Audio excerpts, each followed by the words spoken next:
This is ridiculous. This is ridiculous. This is insanity. Hold on. Some of y'all coming in here, right? Hey guys, what's up?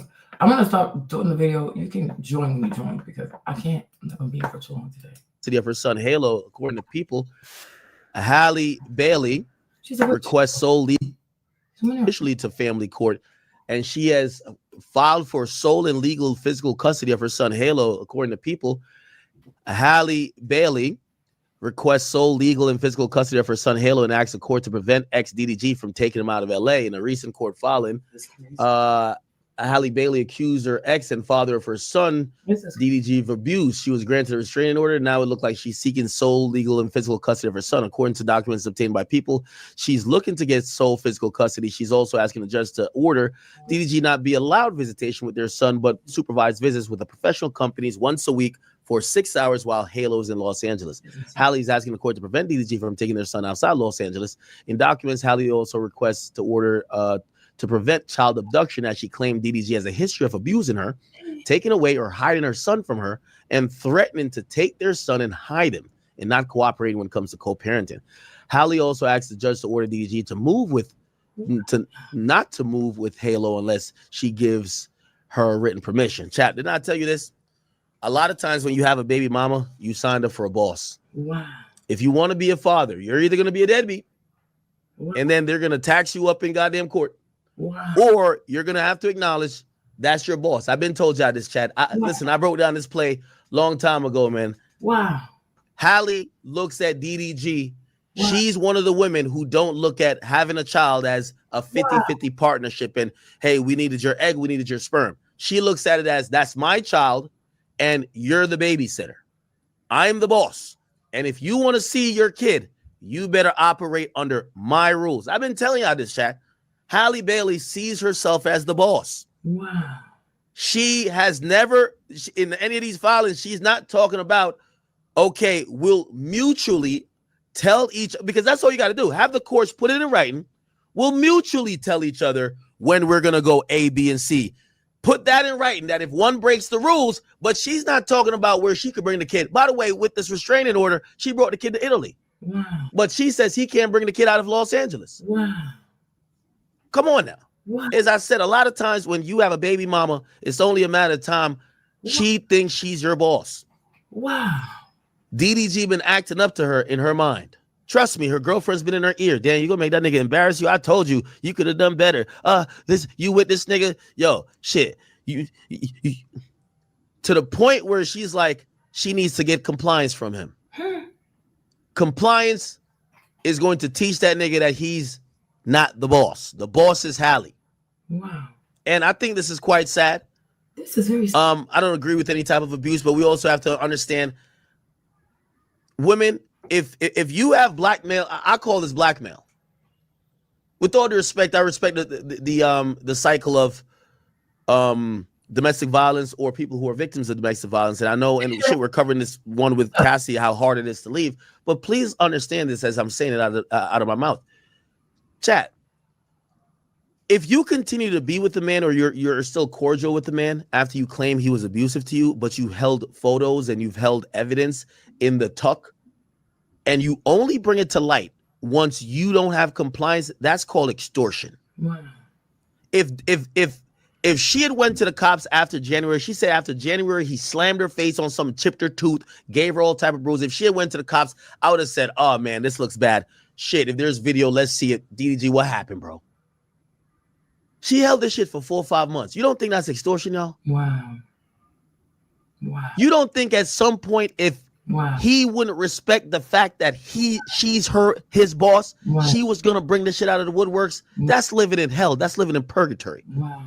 A woman who got these joints in the tuck, you're a public figure too. It's not like you work at some 9-to-5 job and who gives a fuck if your girl go post that. Wow. This shit could ruin everything you got going on. DDG lost all type of deals. Aiden came on early and said it. So if you ask me, this is almost damn near extortion. It's blackmail. Wow. If you fuck up, I'm gonna tell people what you did a couple months ago. Wow. Now give her credit.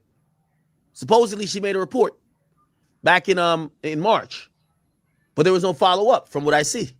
Wow. She filed a restraining order in May, and she's referenced the incident back from January. She has the video or pictures from January. Wow.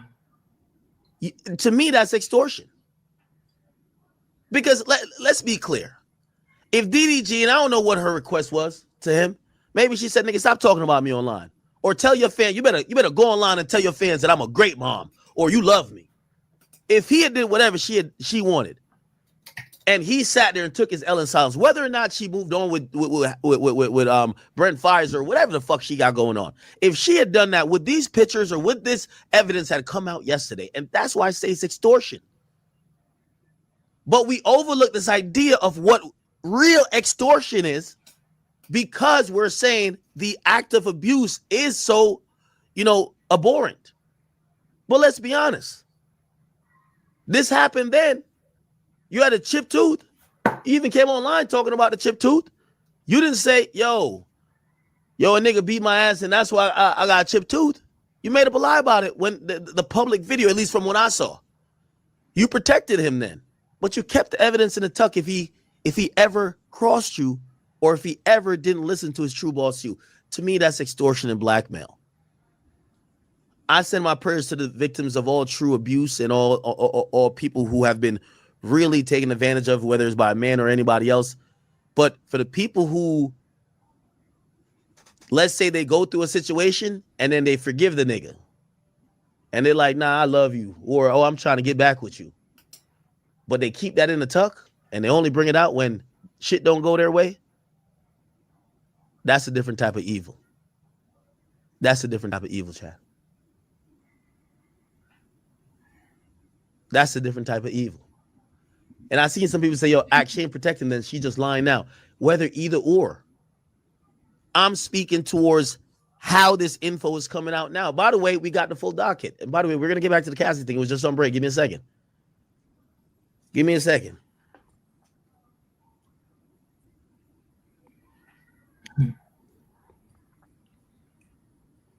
We have to, at some point, start analyzing,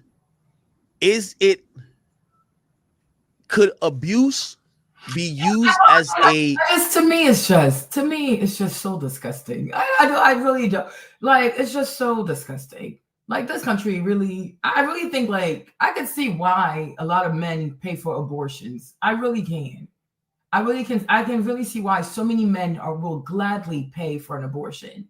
Because some people, you really can't have kids with them. Like, they're just not fit to be mothers or to co-parent. Like, I really see. I saw a video by Charleston White, and he was saying, like, oh, pay for an abortion. I mean, I was like, what the heck? I was like kind of shocked. Like, what is he even talking about? Because it was a lot. It really was a lot. But I'm like, today, I can kind of see what he means, though. I can see what he means. I see why a lot of guys will gladly pay for a woman to have an abortion. Because this ain't life. This is not life. I can also see why some people like don't want kids. I can also see why some people don't want to deal with certain people. I can see why also many people don't want to get married. Like, it makes a lot of sense. I mean, look at this. Look at this trashy culture. Like, no matter what. I mean, yeah, to some extent, like, no matter what. If you and the father have an issue, unless like because me, like I said, I don't believe her. To me, she's a liar. So feel how you want to feel. To me, she's a liar. But just because your relationship did not work out with someone, does that mean that, in the back of your mind, the entire time you wanted sole custody, right? That was your goal. The entire time you wanted sole custody. So what you do is you instigate these incidents, right? Because you want to get him to act out of character, because you plan to go file a police report. So that way you can kind of have like Gretel and Hansel, like this, like, I don't know, this track record of I'm calling the police, I'm filing incident report. But the real goal is you want sole custody. You don't want to share. You do not want to share. Right? Like that's so despicable. And you see, and this is why in America people don't like black women. Like, it's true. Like, I can really see it. I can see why these dudes do everything they can to go marry white girls. Like, they're afraid of these girls. Like, can you imagine in your own community, you are afraid of your counter female group because this is what they do. And you see why this is why most countries, even most West African, like I'm West African, so most West African countries too, they don't want shit to do with matriarchy. This is what it does. This is what it does. This is really, I'm like, why would a person want to have sole custody? For what reason? Like, if DDG, you even have people who are in prison, they even get they get 50-50 custody. Like to say, oh, I want sole custody. This man has to be so fucking diabolical. But he's not that. He's not evil. You just mad because he doesn't want to be with you. Like this is insanity. You can split custody if you want to split custody. It's about having good faith. You can move in good faith. Raising a child is not just 18. And I think so, and that's why sometimes you can see people who have kids. Even me, Marlene, even if somebody told me to have full custody of Maverick, I will say no. It's so exhausting. It is so exhausting. It is so, like, even me, it is so exhausting. Anytime I see a woman who wants sole custody, especially if the dad is not a criminal, I'm talking like he needs to be a real criminal. Like, yeah, then for the safety of the child. But who in the right mind can say, yeah, DDG is going to hurt Halo? That he's going to put Halo in harm's way? Seriously? Seriously, though?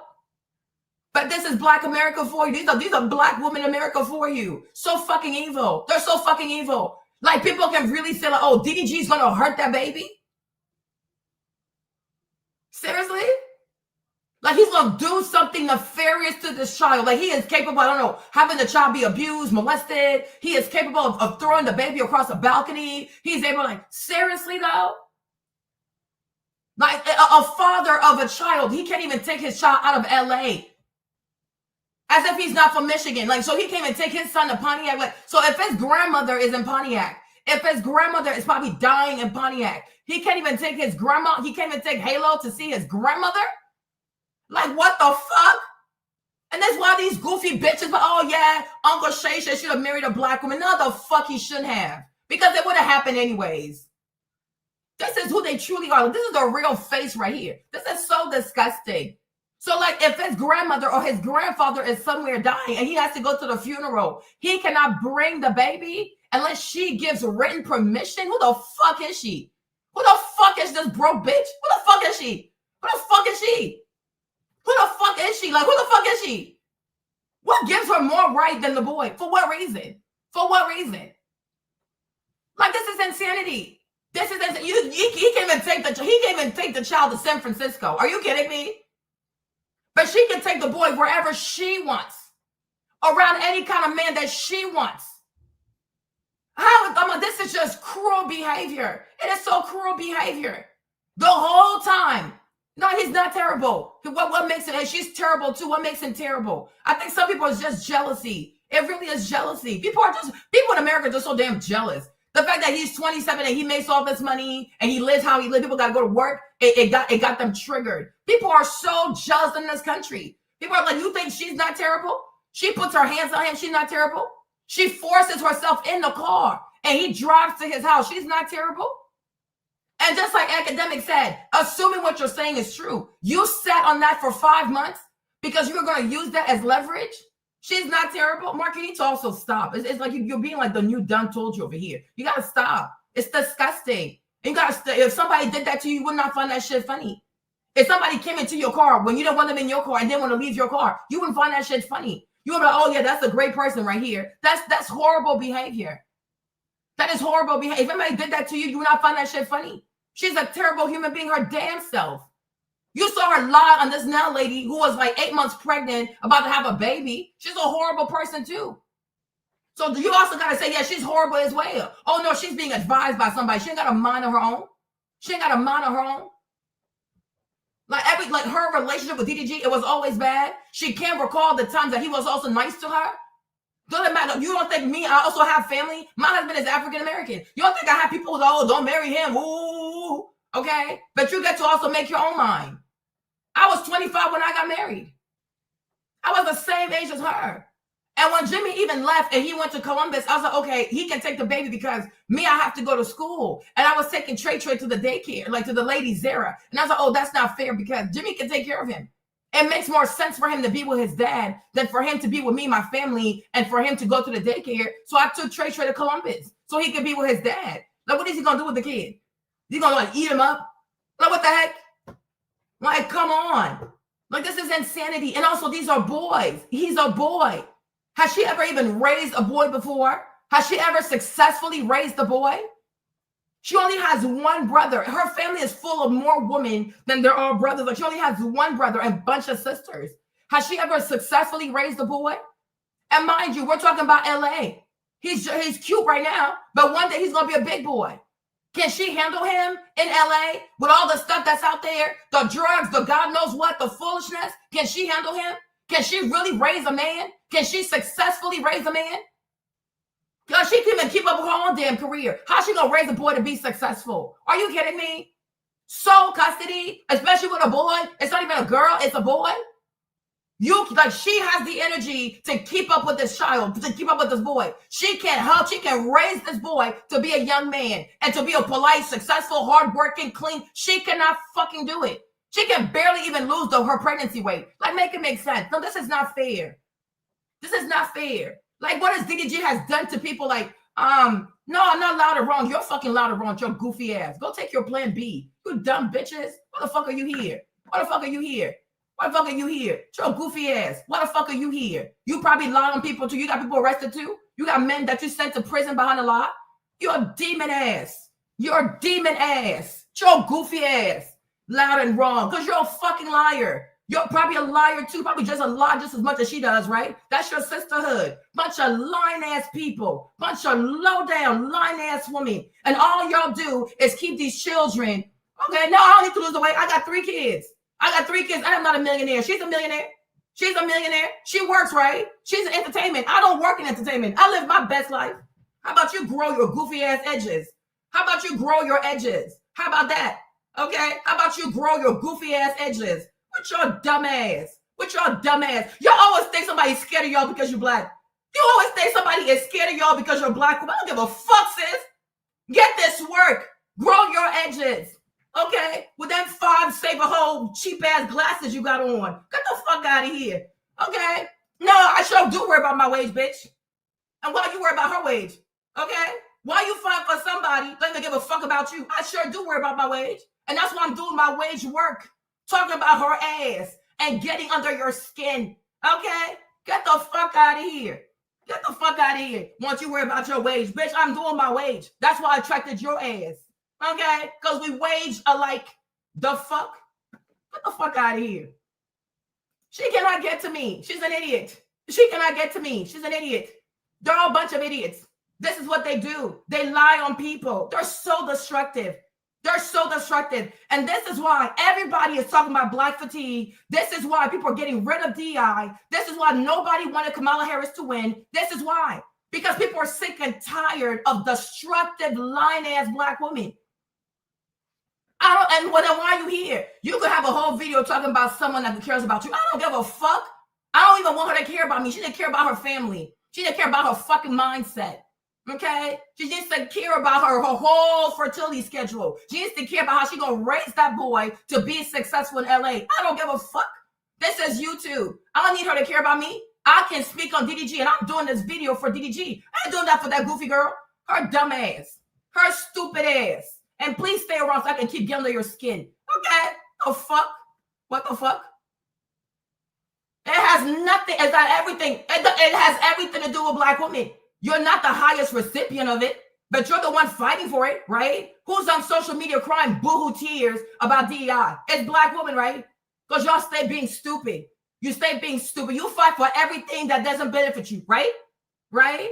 Who voted for Kamala Harris and 92% black women? And guess what? Y'all got embarrassed, right? But we all know black women did not receive the most from DEI. It's white women and it's trans people. But do y'all care? No, because you always fight behind the wrong cause. You always fight behind the wrong cause. No dummy, no dummy. You idiot. You idiot. You got some gall to call somebody a dummy. Girl, shut the fuck up. You're a dumbass. Okay. What the heck? Who's crazy? Who is that? Like, this is crazy. This is really crazy. This is really crazy. You're a dummy, dummy. That's all you got? Dummy? That's the best thing you can come up with? You're a slow ass. Go sit down somewhere. Dumbass. Anyways, let me get back to my conversation over here. This is crazy. This is some bullshit. I'm like, this is insanity. Why do you want to have sole custody? For what reason? Truly and honestly, for what reason?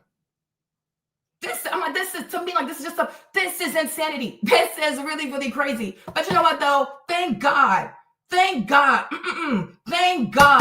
this young man has lots of money. Thank God that this young man has a lot of money. My Lord. Because I can only imagine. I'm like, imagine being a regular person and somebody doing this to you. Now you got to go find money for a lawyer. You got to go find money for this. You got to go take time off from work because now you're going to have to go to court to fight for your son. Jesus Christ. Jesus Christ. Really do thank God this young man has money. Unbelievable. Truly and truly unbelievable. Something that you have to, it's not even like you have to do it for 18 years. When it comes to raising a child, you will have to raise a child for the rest of your life. But even start with the 18 years to begin with. Oh, nobody gives a fuck, Mark. She a hood rat. She being show respect. She wasn't raised with respect. You don't see her face? She was not raised with respect. She's a hood rat. She was not raised with respect. Don't even bother. That's her culture. Don't bother. Anyways, right? Mark, you have to learn to honor people and their culture. Like, let her be. Anyways, right? My thing is, when it comes to raising a child, it takes 18 years. 18 years. And when you say, oh, I want sole custody, you want to raise a child by yourself for 18 years. Even if you don't have to. Just because you want to spite the father, because the father doesn't want to be with you. He doesn't care about you. He wants to be with other people. So because of that, he doesn't get to see his son. And then she says, so he can't, she the way she wants it, and that's her going to court. Like somebody said in the comments, right? That's her asking that from the court. But thank God she's not going to get it. Thank God she's not going to get it. And now you understand why she came out with, oh, he hit me. Oh, he did this to me. Because she knew this was going to be part 2 of her demonic activity.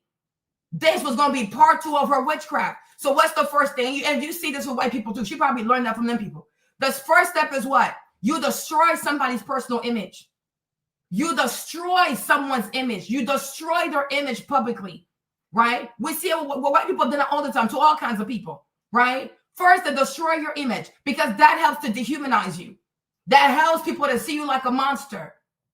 And because people are so quick to hate and they're slow to gain understanding, the people will say, yeah, treat him any way you see fit. Treat him how you see fit. Because the first thing is to do what? You attack someone's personal image. And you malign a person with foolishness. When the whole time, this was part of your plan. Make it hard for him to get the child. Cause frustration in this man and make him act out of character. That way you have them recorded. And then you'll say, oh my gosh, police report. Oh my gosh, police report. Right? But that was always the plan. The plan was always to get somebody to act out of character. That's why from what we read yesterday, even when she said, oh, he hit her head into the steering wheel, but I stayed in the car and I rode with him all the way back to his house. That makes no fucking sense whatsoever. Somebody grabbed your head and smashed your head into a steering wheel, and then you proceed to stay in the car. And you know, DDG, he lives about an hour to 2 hours away from her. So you don't have to. Somebody puts your head and smacks your head into the steering wheel of a Rolls Royce, and you continue to stay in the car, and you ride with him all the way down to his house for a good hour to 2 hours, giving LA traffic. Make it make sense. It makes no fucking sense, right? Oh, Sonia, don't be an idiot. I'm not in the mood. Don't be an idiot. Do not be an idiot. Please do not be an idiot. I'm like, today, I don't have the mood. If you're a misandrist and you believe in, like, you hate men, today's not the day. Because that's some silly shit. If you as a woman, you're not going to encourage women to be reasonable and to check their own bullshit, check their own emotions, that is out of order. Because there's a child in here that's going to suffer. Oh, a father should understand. He should understand shit. So you're going to punish your child because the father chose not to marry you? Are you crazy? So please don't be an idiot today. I do like you, but don't be an idiot today. I'm not in the mood for that. Because it's very cruel. Because there's a child. And everybody should know that a child needs both parents. A child needs both parents. So if you also grew up and you had your dad, don't do that shit. That is disgusting. It's truly despicable. Anybody who does this shit is really despicable. I don't care about the gender. It's very, very despicable. That's a human being. Have you ever met people who never got to have their daddy in their lives? It fucks them up. It fucks them up. Have you ever met people also who the mama lied about paternity? It destroys people. It's not a joke. Like, everybody has the right to know who their daddy is. I even had a friend, I had to tell her that because she doesn't want to tell her son who the father is. She don't want to tell her son who his father is. She wants to lie to the son that his stepdad is his father. What kind of sick shit is that? And I told her, you better tell that boy the truth, though, because one day he's going to find out. And God forbid if he finds out from somebody else. God forbid this boy finds out from somebody else that his mother lied to him about paternity. You're going to lose your child. You are going to lose your child. And what some of you goofy ass women seem to not understand, you will have to answer to your kids because you cannot keep a child away from any parent. One day the child's going to be 14, 15, 16, 17, 18. They will have a phone. They will have a car. They will have money. They will have a cell phone and a car. They will find that parent. You saw even, what's his name? Kirk Franklin, 55 years old. He found a way to go find his daddy. He never stopped looking for his daddy. When you see how Kirk Franklin was so broken, the man is 55.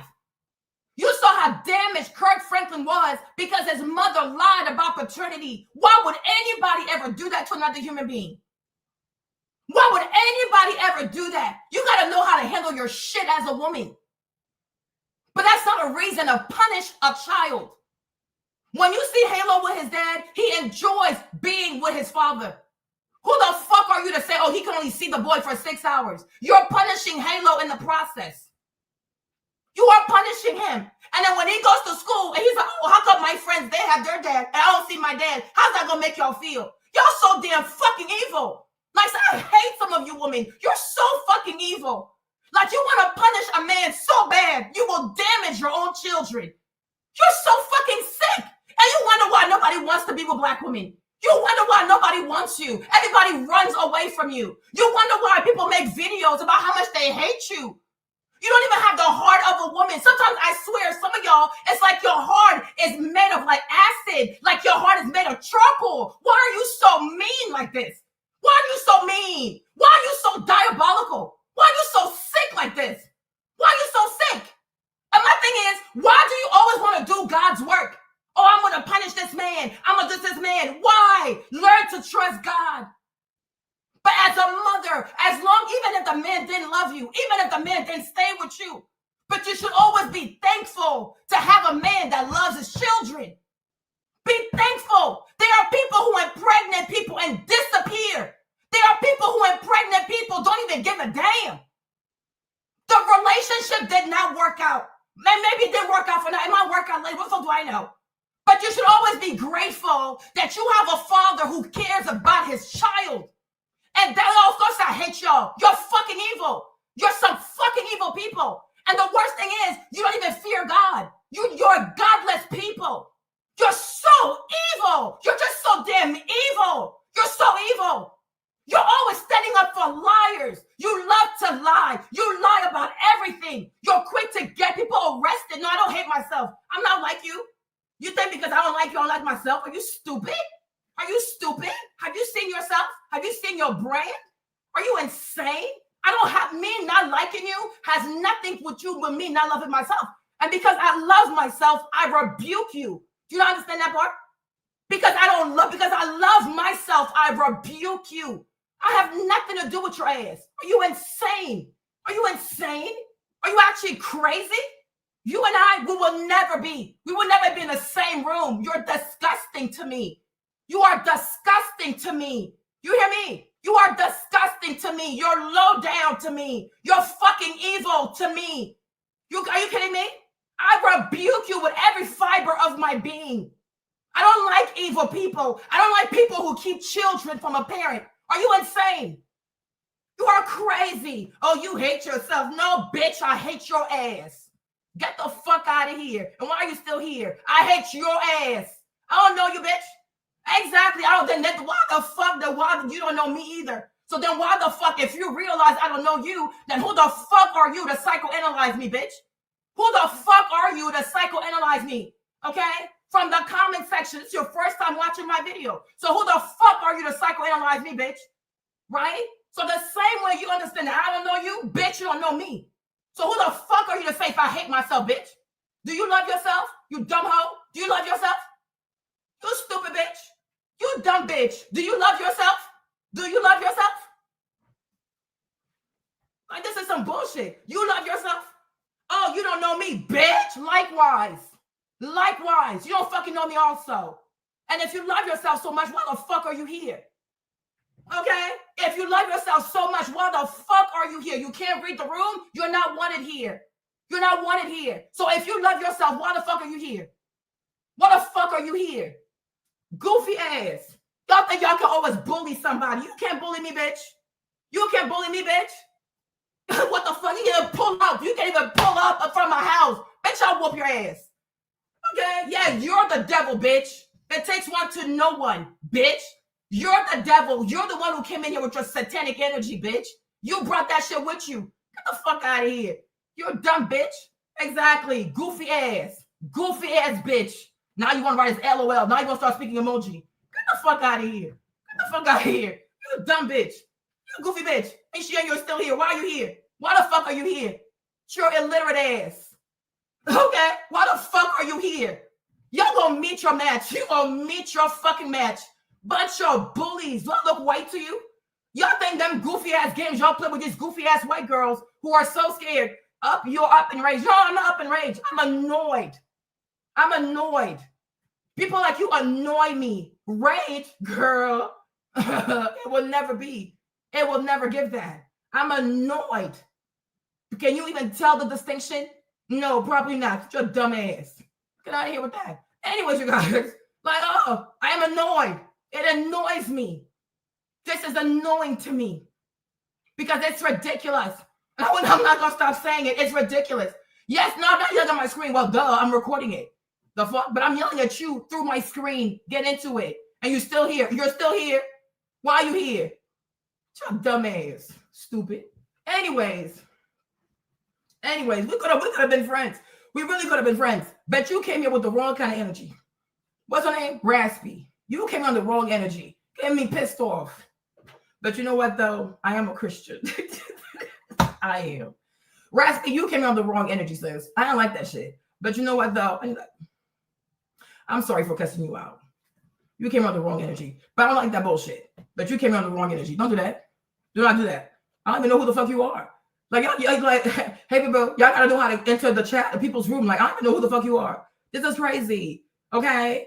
Like, I'm serious. I'm a really cool person. But Raspy, I do apologize though, because I don't cuss people out. I really don't. But you came on the wrong energy. I don't like that shit. Because I'm really triggered. Like, I am triggered. I realize I'm triggered. But you get on my nerves. Like, you came on the wrong energy. This is serious. This is really serious. Because me really right now, I'm really hurting for Halo. Like, this is really hurting my feelings. Okay? No. I mean, she could be a sweetheart. She could really be a sweetheart. Where's she at? Let me see her face. She could really be a sweetheart. Okay? But she just came on the wrong energy. She could be a sweetheart. Miss Howard, you could be a sweetheart. What do I know? She could be a sweetheart. But damn. So Raspy says, I do apologize. I shouldn't have talked to you that way. That's not nice. That's not polite. That's not what a leader does. But I'm really, really triggered because it really hurts my feelings. You know, how can you say that Halo can't see his dad? Like, what is this? Like, that really hurt. Like, that truly, truly hurts my feelings. 6 hours only with his dad? Like, this, like, what is this? What is this? Like, why do people do stuff like this? You know, like, it's a thing. You guys, like, not even with me, but I'm like, even when I was teaching at the school and stuff, like, chill, like, boys, especially, like, even girls, but I'm like, we even see girls who don't have their daddy. It really messes them up. It truly messes them up. Like, I need people to start having empathy for children. Like, think about your kids before you take some goofy ass decisions. Think about your kids. No, and you know what, though, the problem is too, I was listening to Nicki Minaj this morning. I sure was listening to Nicki this morning. I was listening to Bigfoot. I ain't gonna lie. So maybe the Roman got in me. Oh, Lord. Oh, Jesus. But no, she could be a sweetheart. She could really be a sweetheart. You know what I'm saying? But I'm saying, like, you know, she could be a sweetheart. She really could be sweet. I don't even know. So, Raspy, Miss Howard, I do apologize, okay? I'm sorry. But yeah, I'm really triggered. And yes, right now, black men are getting on my nerves. I can't even sit here and lie because that also would be trifling. But I didn't have to talk to you like that, okay? So I do apologize for that. That wasn't nice. So I'll take that back because You don't know me, I don't know you, and you could really be a sweetheart. So, hey, so my apologies. Hopefully you receive it. If you don't, it's okay, right? But my thing is, like, it really does trigger me, you guys. And mind you, I gotta go to a dentist appointment, right? But the issue is right here. It's like, to me, honestly, my thing is this. Honestly, we have to stop. And we really have to, like, you might not like DDG, you might like what you see of him, sure. We're talking about DDG as a father. Can we just please stick to that? Talking about DDG as a father. Is he really a bad father? Is he somebody who we believe is going to hurt Halo? Because she's not even just asking. She's not even asking. No, y'all, this really got me triggered. Like, it really makes me sad. Because I see him with Halo. Like, you guys, I have so many videos of Halo on my freaking YouTube story. It's not even funny. On my YouTube history, I watch so many videos of Halo. Like, I love that baby. Halo and Rumi, like, these are my people. That's my tribe. Like, Halo and Rumi, like, I can supervise these babies. Like, come bring them over, right? But let's talk about DDG as a father, though. Seriously, for you to say that you want sole custody, you want 6 hours. He can only have 6 hours. You know how many hours, like what? How many hours are in a week? 24 times what? Times 7? 140 and like what? Like 168? I don't know. How many hours, right? So he should only have 6 hours? 6 hours? And then she wants the 6 hours to be supervised as if he's some kind of weirdo who's going to do something harmful to the baby. Like he's on some creep behavior. Because when you say things like that, oh, he needs to have supervised visits. It's giving he does things to that boy. Or he could do things to that boy. Or he could molest the boy. Or he could have the boy. I'm like, what are you doing? What are you doing? And my thing is, why do they need to be supervised when honestly he's always streaming anyways? And then he can't leave LA. But I'm like, how can he not leave LA? He's not from LA. I'm sure all his grandparents, all his peoples are still in Pontiac. So what if there's an emergency and Halo has to go be with that side of the family? What if they also do Thanksgiving one year and they have to go there because that's where everybody's going to go? What if one summer they have family reunion and they have to go back to Pontiac? So he can't take his son back to see his family? Are you kidding me? Are you really, really kidding me? This is very evil. But yeah, you can do whatever you want. But how do we know that Halo is best in your care? Because you're a woman? Because you're a woman? Are you seriously? He gonna kidnap to take him where? Now look at these lines. But then she's taking him to Italy. But that's not, we're not supposed to see that as her trying to kidnap the baby. Are you kidding me?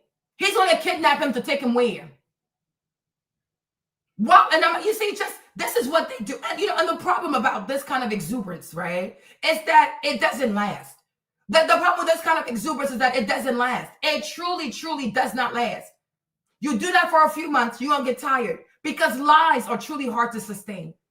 But the damage that you might cause to someone is truly irreparable. And I said this yesterday. When it comes to their income and their life, most likely DDG is going to make more money than her. Right now, he makes more money than both of them. She don't make that much money. But if you cause irreparable damage to what he got going on, and you and your goofy ass movies flop because these goofy ass women who support you, they don't buy music. They do not support. Look at your sister. Look at your career. These women do not support. And I wish a lot of these girls would understand. It's the same thing with, what's that girl's name? Melody from Marriage Huntsville, right? All these black women, they only support her because they see Melody fight Martell.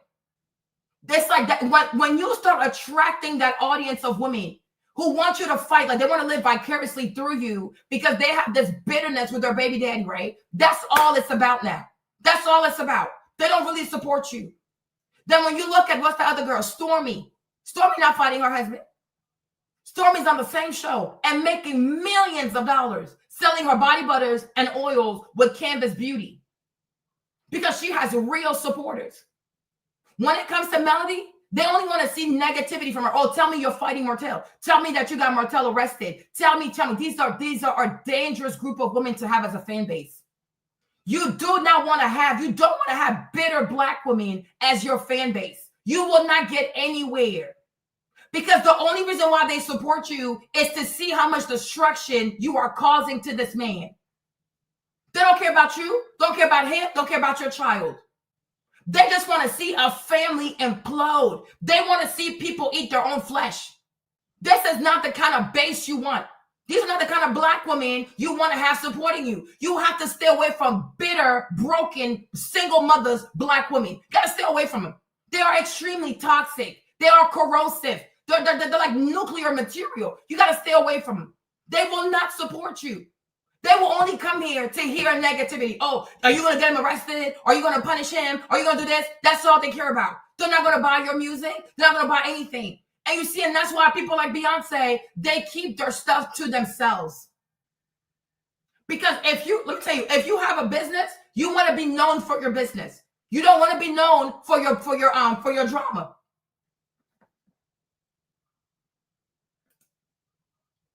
Raspy, my love, okay? Because I already apologized to you, so I have to make a commitment to continue to be nice to you.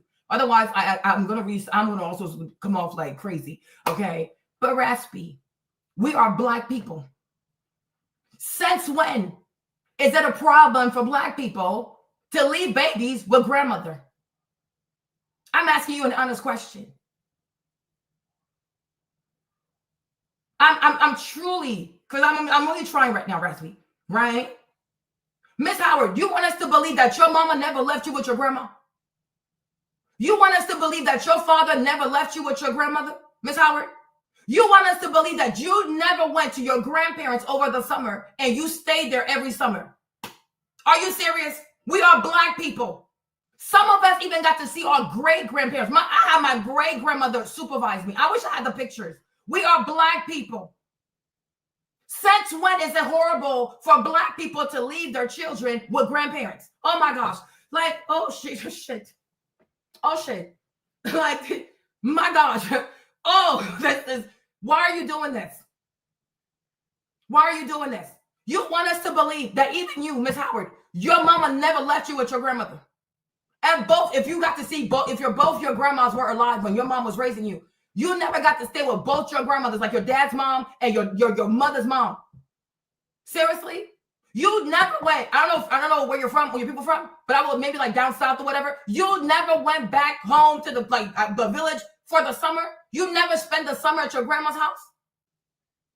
You never spend the summer at your grandma's house. You never spend Sundays with grandma going to church and getting your ass pinched, and they pinch you over here, they pinch you over here, so you can sit like this the whole time. Seriously?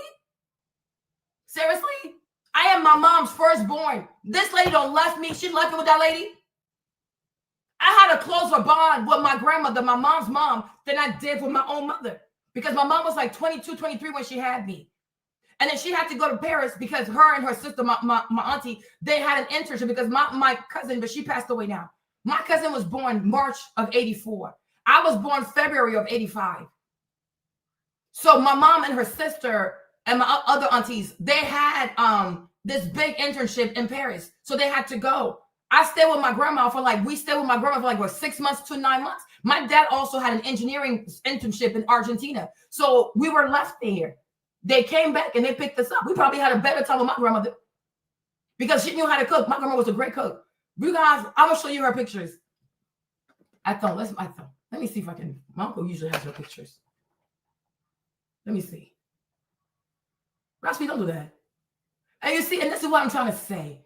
This is why people are mad at black women right now. Because even for you to do that being a black woman, it's so disingenuous. Like it's intellectual dishonesty. And it shows that you're just mad at DDG because he's a black man. How can you do stuff like this?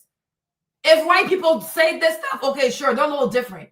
But black people, especially firstborn black children, you spend more time with your grandparents. That's the culture. Every firstborn spend more time with grandparents than they actually did with the parents. Because usually when you're the firstborn, your parents usually don't have money like that. I mean, and their lives is kind of like disordered a little bit, right? But like the second kid, the third kid, they probably don't want to spend as much time with the grandparents. But even spring break, Trey and Stephon, they went to Jimmy's parents' house. They stayed there. That's what they do. What the heck? It's so normal. And when Maverick is old enough, he gonna go too. Hey. But they have activities and stuff. But I always feel like, and sometimes when they stay there over Sunday, James's mom, she takes him to church. Or my mom, she will take him to church. But it's a beautiful thing to have grandparents because usually, and then they spoil you too, they like to give you money, but they spoil you. Most grandmothers are really good cooks. Most grandmothers have more patience, right? We see, you can tell the difference between kids who got to experience their grandparents because they usually have more respect for people than people who didn't get to experience their grandparents. But I'd rather you leave your child with your mother than you leave a child with a nanny, because now she's not our family and she can do stuff to the baby. But how often do we see grandmothers out here, especially Black grandmothers, hurting their Black grandbabies? Some are crazy, yes, but the vast majority of Black grandmothers are really awesome. And then if you watch DDG, you watch his live, you can see his mom. She comes in there sometime and she gives him food. She's very sweet. She's a sweet lady. Haley even knows her. She went to that. She went there last time. What is this woman going to do to the baby? Like, what is this mindset? I'm like, seriously, what is this? Why are we doing this? What is this mindset? What is this mindset? Sometimes you even have your kids go to your sister's house because sometimes your sister also has kids. So they go there and play with their cousins. What is the problem here? Why are we doing this? Why are we doing this? And we're also supposed to be like, oh, she don't leave her kid with her mother? Now, if she doesn't leave her child with her mother and she'd rather leave her child with a stranger, now that's suspicious, because what the fuck is wrong with your mom? Exactly. Everybody did that, Janet. It's normal. I don't know why she's doing it. She just want to move in bad faith. She just wants to move in bad faith. Yeah, I mean, but that's what most people, I guess even some white people do, but usually maybe like conservative white people, because some liberal whites, they're very funny like that. But I'm like, most traditional white people too, like grandmother comes and she helps out with the kids. And you have kids who do stuff with their grandparents. What is so abnormal about that?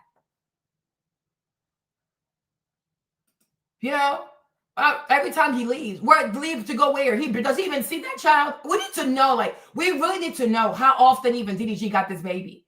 Because they broke up in October. We're currently in May. We need to know how many days, how many hours he truly has had custody of Halo. Because every time he goes there to pick up that child, it's a problem. It really is a problem. Okay? She gotta be very careful. That's why I'm like, we're so confused. She said, I miss my grandma. Wish she was still here. She would love listening to her. No, I love my grandma too. I had a closer bond with my grandma than I did with my mom. Every time I want my child, but my mother will watch him. Well, yeah. Who doesn't want their child? Who doesn't? So because you leave, what are you even doing? Raspy, are you okay right now? What are you even doing? How do you know it's every time? You're just making things up. Do you have their visitation schedule? From October until now, can you tell us how many times DDG actually took the boy and how many times the baby was left with the grandma? You're just pulling things out your behind. Don't do that, because then people are not going to trust you. If you want to have credibility over here, you have to say things that are reasonable. They broke up in October. Whatever, 3 months, 5, it's been 8 months. So over the 8 months, do you know how many days he's actually had Halo in his custody?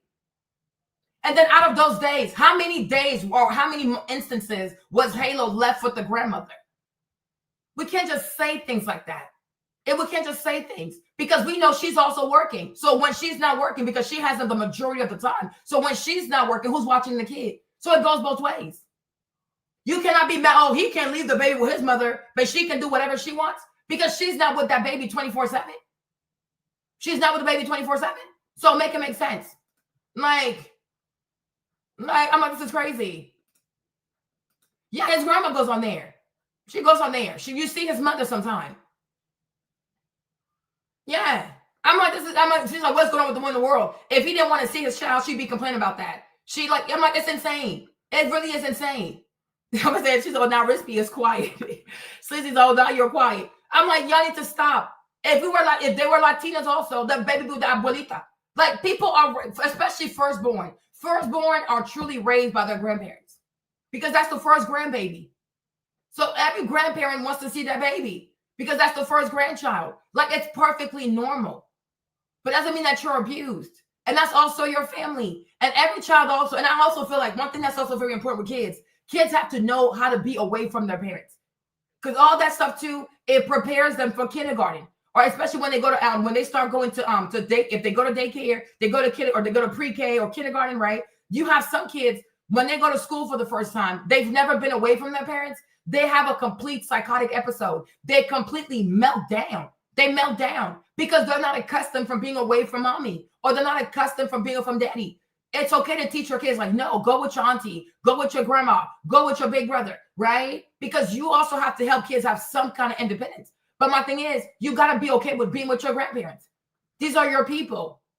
And these are your people who are going to give you your culture. They're going to give you tradition. They're going to tell you stories and stuff like that help you to understand who you are and why you're here and what is this family all about. Okay? But we cannot act like, oh my gosh. Yeah, like this is white liberal mentality. But how can we be black over here and complain that, oh, a child was left with the grandmother? And also, Diddy G's grandma, Diddy G's mother, she's not that old. Now, I can see if the grandma's like 80 or 90, it's okay, like, you know, can she really keep up with a 1-year-old? But she's not that old. Hold on.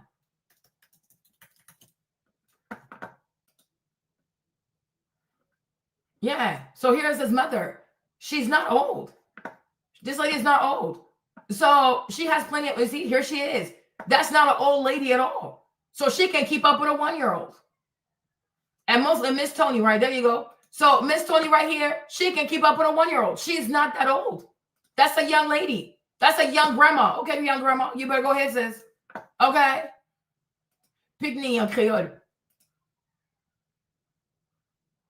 Yeah, usually the firstborn, they're raised by their grandparents, like, you know, because there's a lot going on. But by the time you get to like the second baby, the third baby, like usually grandparents are older, they don't get to see them as much or whatever, right? Oh, thank you, boo. Right? Yeah, she knows it. So, okay, so Marlene, if your baby daddy was keeping your son from him, going to the internet or making songs with it, no, I just like me. I think people should. I think people should not do that kind of stuff. People should not do that kind of stuff. Don't play these kinds of games because you're talking about a child. Like these, I wish people would understand. Children are not pawns. Children are actually people. Okay, like you know what I'm saying? That's true. Nice that in some West African cultures, the grandmother is the primary caregiver for the first year. Yeah. You know? But I'm like, and he's still like, yeah, and he's only 18 months.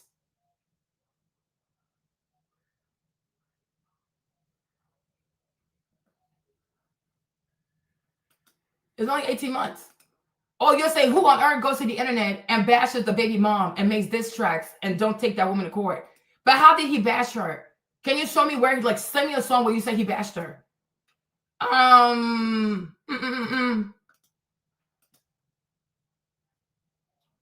She said every time. Haley said every time. How can she say that? She's not in the house.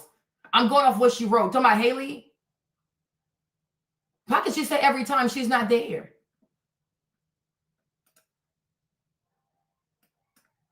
I mean, I don't know. You don't know. Even if I knew him in real life, I'm going to tell you this, right? There's always going to be something about people you still don't know, right? Even if I knew him in real life, can you ever really, truly, truly know a person like that? Okay. Especially if I don't live with trash? No. But my thing is, you cannot sit here and say that Diddy G will hurt baby Halo. No, we have to stop. We truly have to stop. He's going to hurt Halo. Like, what the freak? Especially somebody who's streaming all the time. Like, that's the thing with this guy. He puts his life on the internet. So he's going to hurt Halo for us to see and get it. Like, no, we have to stop. We really, really have to stop. And that's why I hate when these women do that kind of stuff. I really do hate it. Oh, he's going to do this to the baby. Oh, he's going to kidnap the baby. Oh, the baby came back and he had a bump on his head. Oh, the baby came back and he had a scratch. Oh, these are boys. They play rough. They play rough. I wish sometimes you would even see Maverick in his crib. This boy will bang his head against the crib thing. Like, what the heck is wrong with this kid? Right? Little boys, they play really rough. And that's why that man was saying yesterday that we have a manhood crisis in America, because as soon as young boys start to be rough, these women want to domesticate these boys. And they want these boys to start acting like little girls. But boys are rough. Boys play rough. You just had to tell them, okay, calm down a little bit, right? But little boys do not play like little girls. And it's perfectly normal. We watched a video of this one black girl. She's from Kenya, though. But she was like, oh, that, you know, every time her twins go to the daddy's house, they come back with bumps. They come back with this. I'm like, yeah, because they're having fun. Little kids are crazy. Little boys are crazy. They're not girls. And once again, this is why boys need their daddy. You're not a man. So when boys do what boys do, you're going to start freaking out. Because, oh my gosh, it's crazy. This is what they do. You'll see even dads, they'll grab a baby and just throw the baby up in the air. Mom be like, oh my gosh, my child. That's what we do. We freak out. We have a tendency of freaking out. We put a baby on a bicycle. As soon as he falls, as mothers are, we just want to start running. Oh, my baby fell. Oh my gosh. Oh my gosh. Most fathers, the baby on the bike and he falls. Oh, well, get your ass up. We don't parent the same. And it's also really important. It really, really is important. And that's why you got to let these boys be with their dad. Unless he's a real sicko. But that's not the case over here. You know what I mean?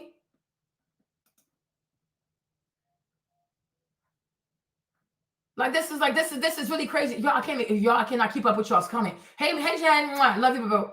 Okay, I can't. Y'all writing too many comments. I can't keep up. Y'all have too many comments. I really cannot keep up with y'all. So I'm sorry, you guys.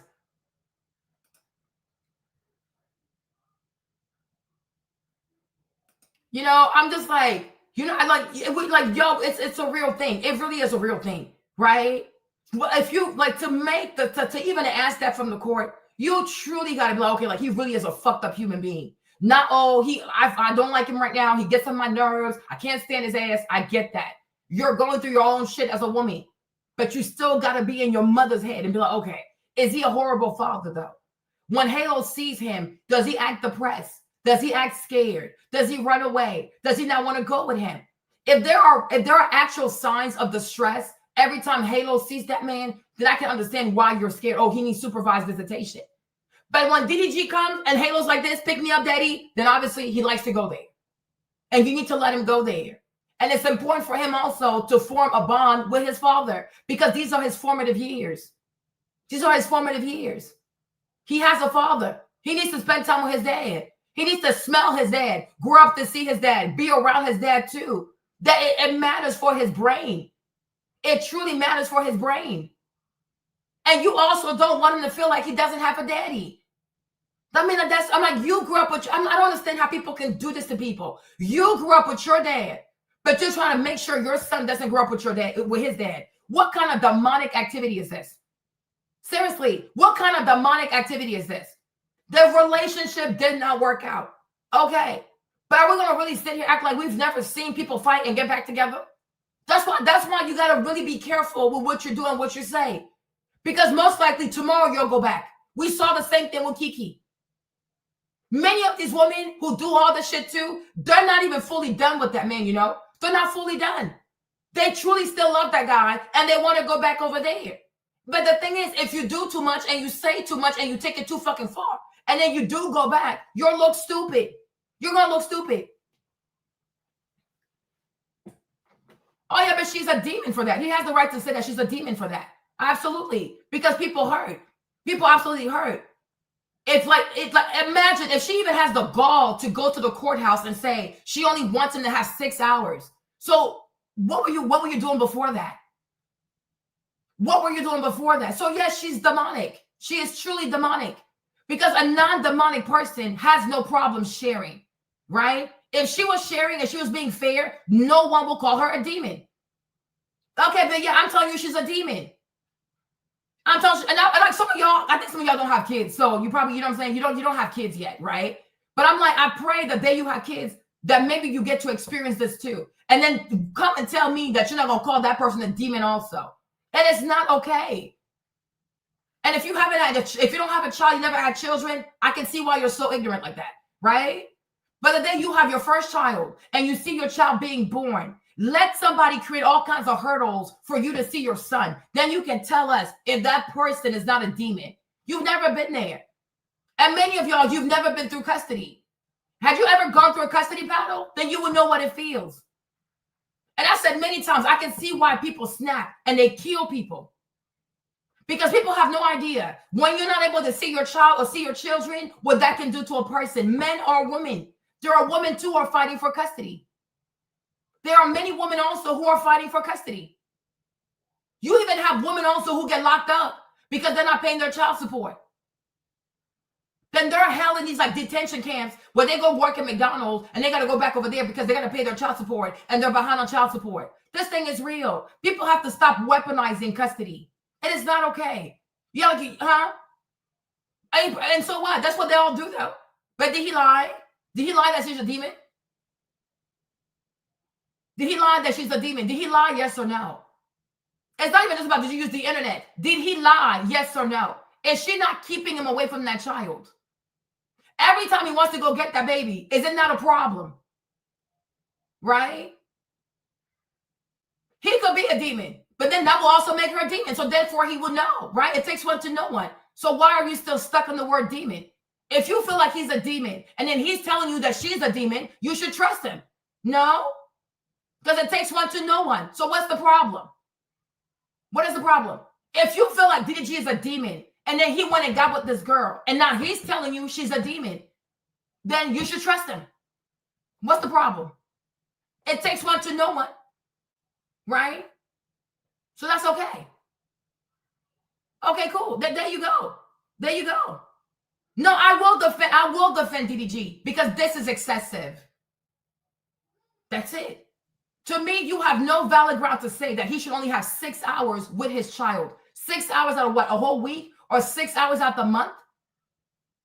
Okay? No, that is excessive. For that, yes, I will defend him. Yes. You can separate issues, you know. There you go. I will defend him for that. There you go. Just like you can be a demon too. But if you have a right or cause, I will defend you. Right? How did he break into her home, Raspy? How did he break into her home? Explain that. Solitude, calm down. How did he break into her home? How did he break into her home? We want to know. How did he break into her home? How did he break into her home? Do you even know where she lives? I think some of y'all think like Haley lives in like a ratchet ass neighborhood. Do you know where Haley lives? Do you have any idea where she lives in Hollywood? Do you know where she lives? This young lady played the Little Mermaid. Do you know where she lives? Do you know where she lives? You think where Haley lives, even me over here. I mean, you might break into my house though. It's not that hard. But where Haley lives, you think random people can just drive in her neighborhood. You think random people can just even have access to her door, let alone break the damn door. Like that, I don't know. The people sometimes they just say things. Do you know where Haley lives? Have you ever seen her house? Do you know where she lives? Do you know where she resides? You think where Haley lives, a young lady who got to work with Disney, she got a check from Bob Iger. You think she's out here like the rest of us? You think you just drive up to Haley's neighborhood? You think you can just park your car and then just walk up to her front door? Huh? Did you read the protective order? Did you read it? Did you read it? Give us the link. We're gonna read it. No, I'm like, you're so silly. So because give us the PDF. Since you read it, give us the PDF. Give us the PDF.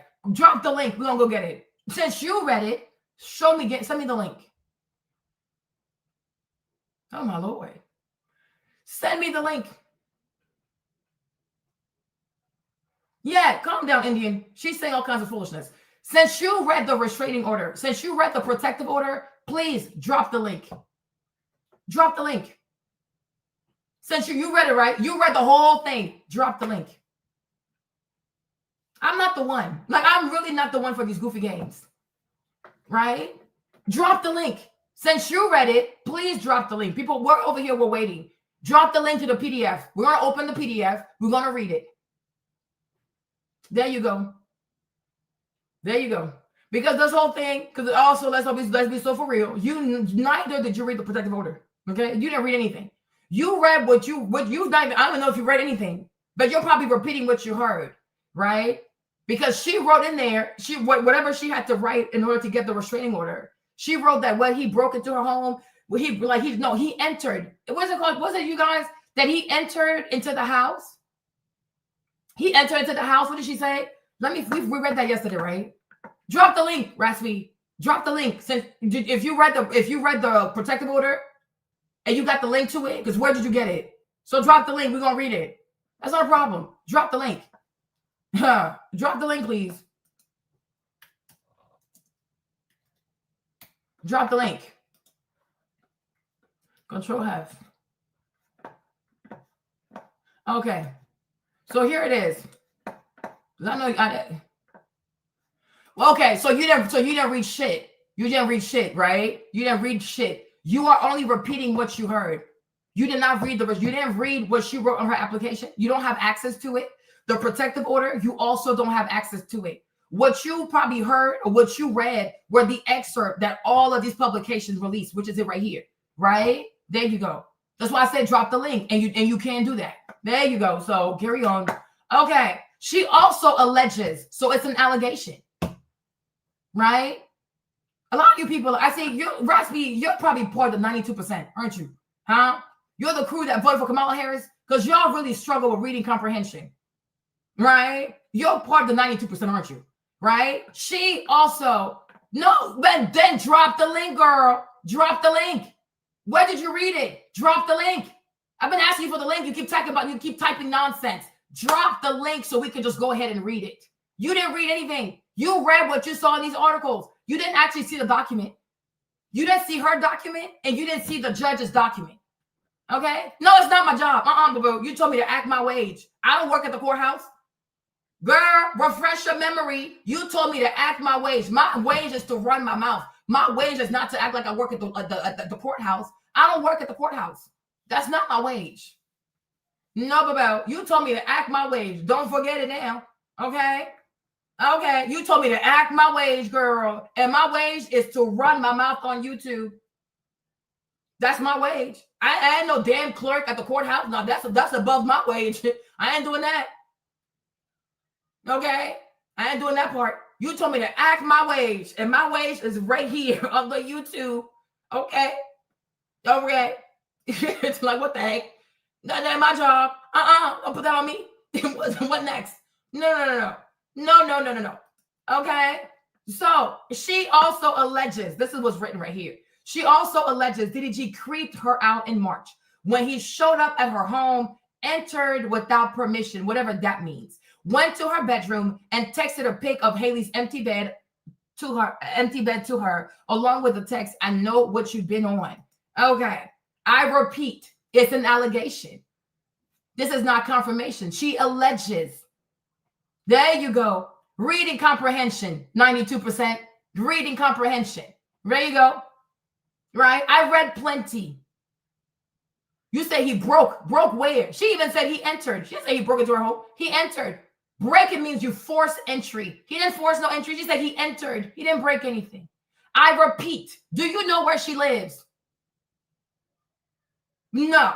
Have you ever seen her house or her apartment, wherever she lives? No. Have you ever seen the door to her house? No.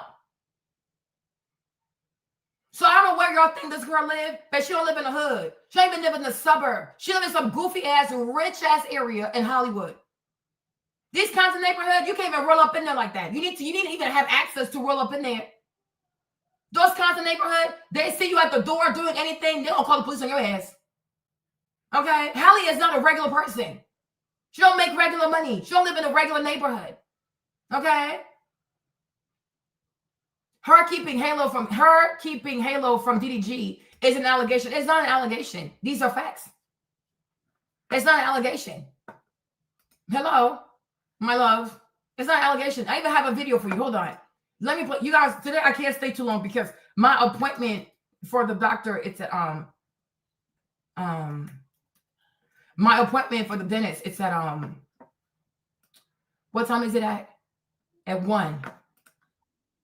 In a relationship, I think I have anxious attachment style. Everybody knows I'm an Aries. I'm a fire sign. I get very passionate. I agree. I seem nice online and innocent and everything, but you guys do not know. I will go to battle with my yelling, with my words, everything. I'm good at that, right? And if I gotta yell or check anyone, that's what I gotta do. That's just the way I be. Clap back or sit back. I always have to choose clap back. I'm sorry. I'm a very kind person. But if somebody pokes at me or the people that I love, it's over for you. I'm an Aries. Sorry. Never have I ever started drama with my boyfriend for no reason. Put it down. I've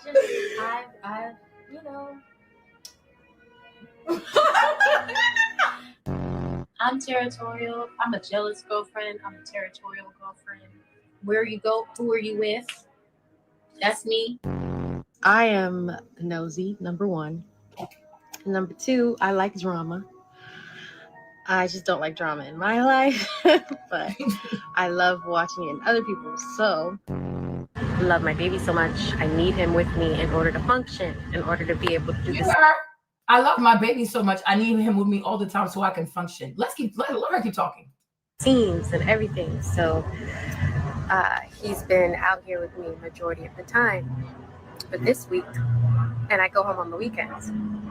But this week I had a lighter week, and I'm going home tomorrow. So I got here last night, and I'm going home tomorrow. So I was like, let me try to test myself.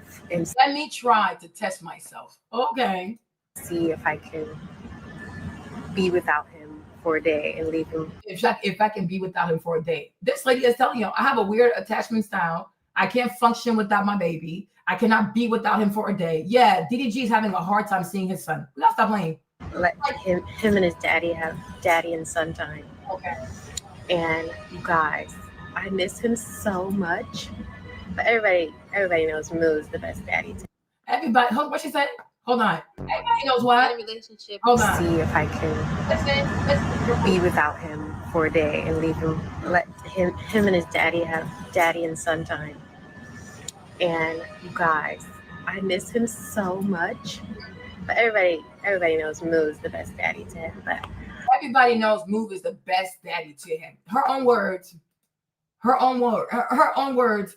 You know what? It actually doesn't prove she was keeping it. It doesn't matter what you think. I'm not trying to prove anything to you. You're obviously Team Haley, and you defend her foolishness. So, me, Marlene, one thing I've realized, and I've said this before, you don't waste your time convincing people who are intellectually dishonest. You just move around. I don't waste my time trying to prove people. I don't waste my time trying to prove anything to people who are already moving in bad faith, right? You have displayed that you don't move in intellectual good faith. So it's a waste of my time. I will never try to convince people who are intent on not seeing things for what they are, right? You say, oh, he called her a demon, but I know he's also a demon. I'm like, okay, so if he's a demon, then he tells you a demon, it makes sense, right? You see a woman who say, oh, I can't live without my baby. I can't function without my baby. I decided to try and see if I could let him go for a day. Oh, this doesn't prove that she has issues letting go of Halo. Okay, sure. Whatever you tell yourself. Mental illness is very rampant in America, right? You probably have that too. Just don't cough. I don't want to catch that shit. Okay? That's it. Okay? Exactly. She has a mental problem. That's the thing. People have to understand that. In this life, when you say what you say, you speak out of conviction. Your job is not to try to convince people. No, that's where you're going to lose yourself. You're going to lose your mind. You talk to sensible people. And those people who are either like, okay, I believe this, or I'm in between, I'm still trying to decide whatever.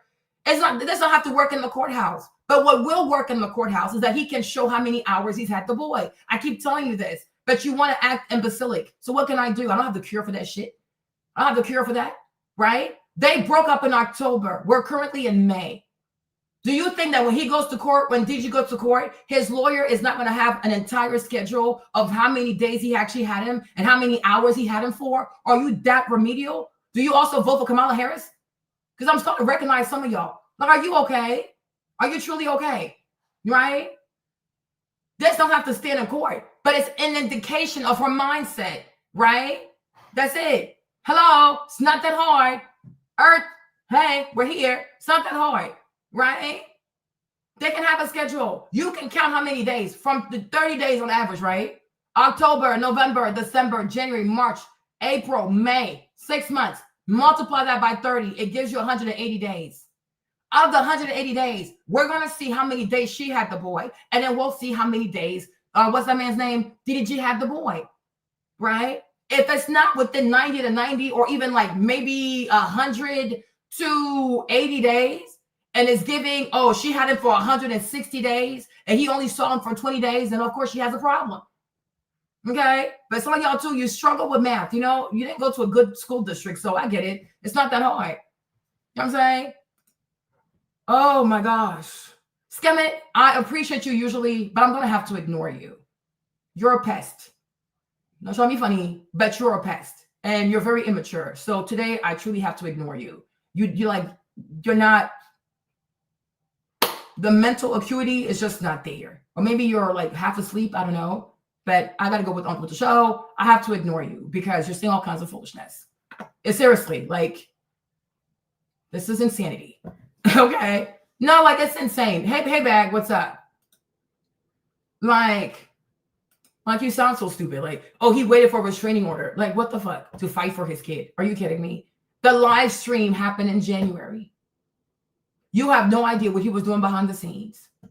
How pretentious. Seriously, how pretentious. And not even just that. The mere fact that you can't even keep things going in a chronological order, pathetic. Do better. Seriously, I keep saying this. I'm like, Trump needs to dismantle this Department of Education as quickly as possible. Right? The restraining order happened on Tuesday. The live stream where DDG was there explaining his frustration, January. Get into it. Wow, it's not that hard. My God. Like, this is crazy. This is really crazy. Keep things chronological. Right? There you go. Hey, Kay, what's up, my love? Keep things chronological. I get it, you don't like him. But at the same time, you also don't want exposed, right? How remedial you are in front of people. No, these are not insults. These are facts. You don't have the mental acuity. And I'm not insulting you. I'm letting you know. I'm not insulting you. I'm not insulting you. Right? I'm talking to you direct. I'm not insulting you. When it comes to Raspy, I did insult her. I insulted her. And then I apologize. You, I'm not insulting you. I am letting you know. Right? That you're not displaying strong mental aptitude. Right? And that right there, hey, what can I do about that? Right? You understand me? Right? I'm not insulting you. I'm letting you know. Right? Look at what you wrote. And then ask yourself if you are displaying strong mental aptitude. That's not an insult. I'm asking you to observe. I'm not insulting you. Raspy, I insulted her. Yes, I did. You, I'm not insulting you. You have to know what an insult is, right? An observation and insult is not the same thing. No. I don't want you to understand that. I am not insulting you. Right? I didn't say, oh, you dumb bitch, you bum bitch, you idiotic bitch. I didn't say that. I said, skim it. I usually enjoy your participation. But today, you're not displaying strong mental acuity. So maybe you're still half asleep or you left it somewhere. I don't know. Right? And I also said to you, oh, this doesn't prove. I said, this is not about proving any. It doesn't prove that, oh, she's retorted. No. I said it showcases her mindset that she has a hard time letting go of that boy. It is not normal for a person to say, I cannot function without my child. That is weird. He's not some emotional pet. No, he's a human being. And the goal of a child is not to help you function as an adult. Adults should function. A child can say, I can't function without my mommy. But even that too, depending on the age, it might be a bit weird, right? Like Maverick right now, he's like 11 months. So he can't really speak. But if Maverick was to say, I can't function without my mom or my daddy, that is understandable. We got to make his bottle. We got to change his clothes. We got to change his diapers. He can't do much for himself, right? But if a 5-year-old says, I can't function without mommy or daddy, now that's cause for concern. Is there some kind of learning impediment? Is there like some, issues with like mental development here, right? Because at a certain age, a child should showcase independence. But I don't think you have children. I keep telling you this, right? So there are certain things you don't understand, right? So my thing is, what I'm trying to tell you, what I want you to understand is that it's not normal for any human being to say, I can't function without my child. That's not the goal of a child. They're not emotional support animals. They are people. They are beings, right? And you got to go figure out why you can't function without your child, because that has nothing to do with the child. No, but you don't have kids. It's not a clapback. Oh my gosh. Yo, you have to be black. Ain't no way you're not black. No, ain't no way you're not black. Where everything is an attack. You do not have children. If you had children, you would understand these things, but you don't. So I have to explain them to you. It is not a clapback. It is a matter of fact. That's not a clapback. Stop thinking that everything is a clapback, wumpty wump wump. No. It is not a clapback. It is a statement of facts. You do not have children. And you showcase that by the way that you write, your analysis, your observation, the way that you talk, the way that you write. You can clearly see that this person here does not have a child, right? You can have a person who agree with me, but you're not a parent who disagrees with me. It doesn't apply to you. You're not a parent who happens to disagree with me. So don't talk about, but what if this, the what ifs don't matter. Stop showing your age. Stop showing your age, right? Stop showing your age, right? You're not a parent that happens to disagree with me. So it doesn't apply to you, right? It doesn't apply to you. What's next? What about the Pope who disagrees with me? What about a child? No. In your case, you happen to be a parent, a person without children. So we're talking about you. Don't worry about other people. Gotta love it too, huh? I'm talking about your situation and you want to bring other folks into it. No, don't lose the plot. I'm talking to you. And I'm saying that you don't have children. So the best thing you can say is, oh yeah, that's true. And because of that, I can concede that there are certain things I don't understand. Display humility, not false sense of arrogance. Okay? Doesn't impress me. If you recognize that, yes, I don't have kids and that could cause me to have biases and blind spots, and there are certain areas of like maybe cognitive dissonance, or there are certain things I don't understand because I have yet to walk that walk, all you have to do is concede. It's called humility, right? It's a beautiful thing, you know. But the clap back, though, stop showing your age, okay? No one insulted you. No one is giving you clapbacks. Absolutely not. You've been nice to me. You come here often. So I don't need to insult you. I don't need to do clapbacks, whatever. No. Raspy, yes, I insulted her because I don't know her. And the way she came in here was like, what the heck? I don't know that girl. Who she talking to? Right? But you, I see you often. I'm not going to sit here and deny that. You've been on my live. You've been very supportive. You've been very, very nice. So I don't have to insult you. I don't need to insult you. But I also need you to understand, when somebody says something that is truthful, you don't have to say, oh, it's a clapback because you're trying to deflect. All you have to say is, Marlene, you're right. I don't have kids. I don't even have a child. So because of that, you are right that there are certain things I'm not going to understand. However, the way I see it is boom, boom, boom, boom, boom. That's it. It's called humility, right? It's hard to speak on things you haven't experienced. You understand me? But if you had at least one child and you had gone through these things, even for you, it would have been a red flag for an adult to say, I can't function without my child. And the child happens to be like less than 1 at that time. That's not the role of a baby. A child is not an emotional support animal. It is a full human being.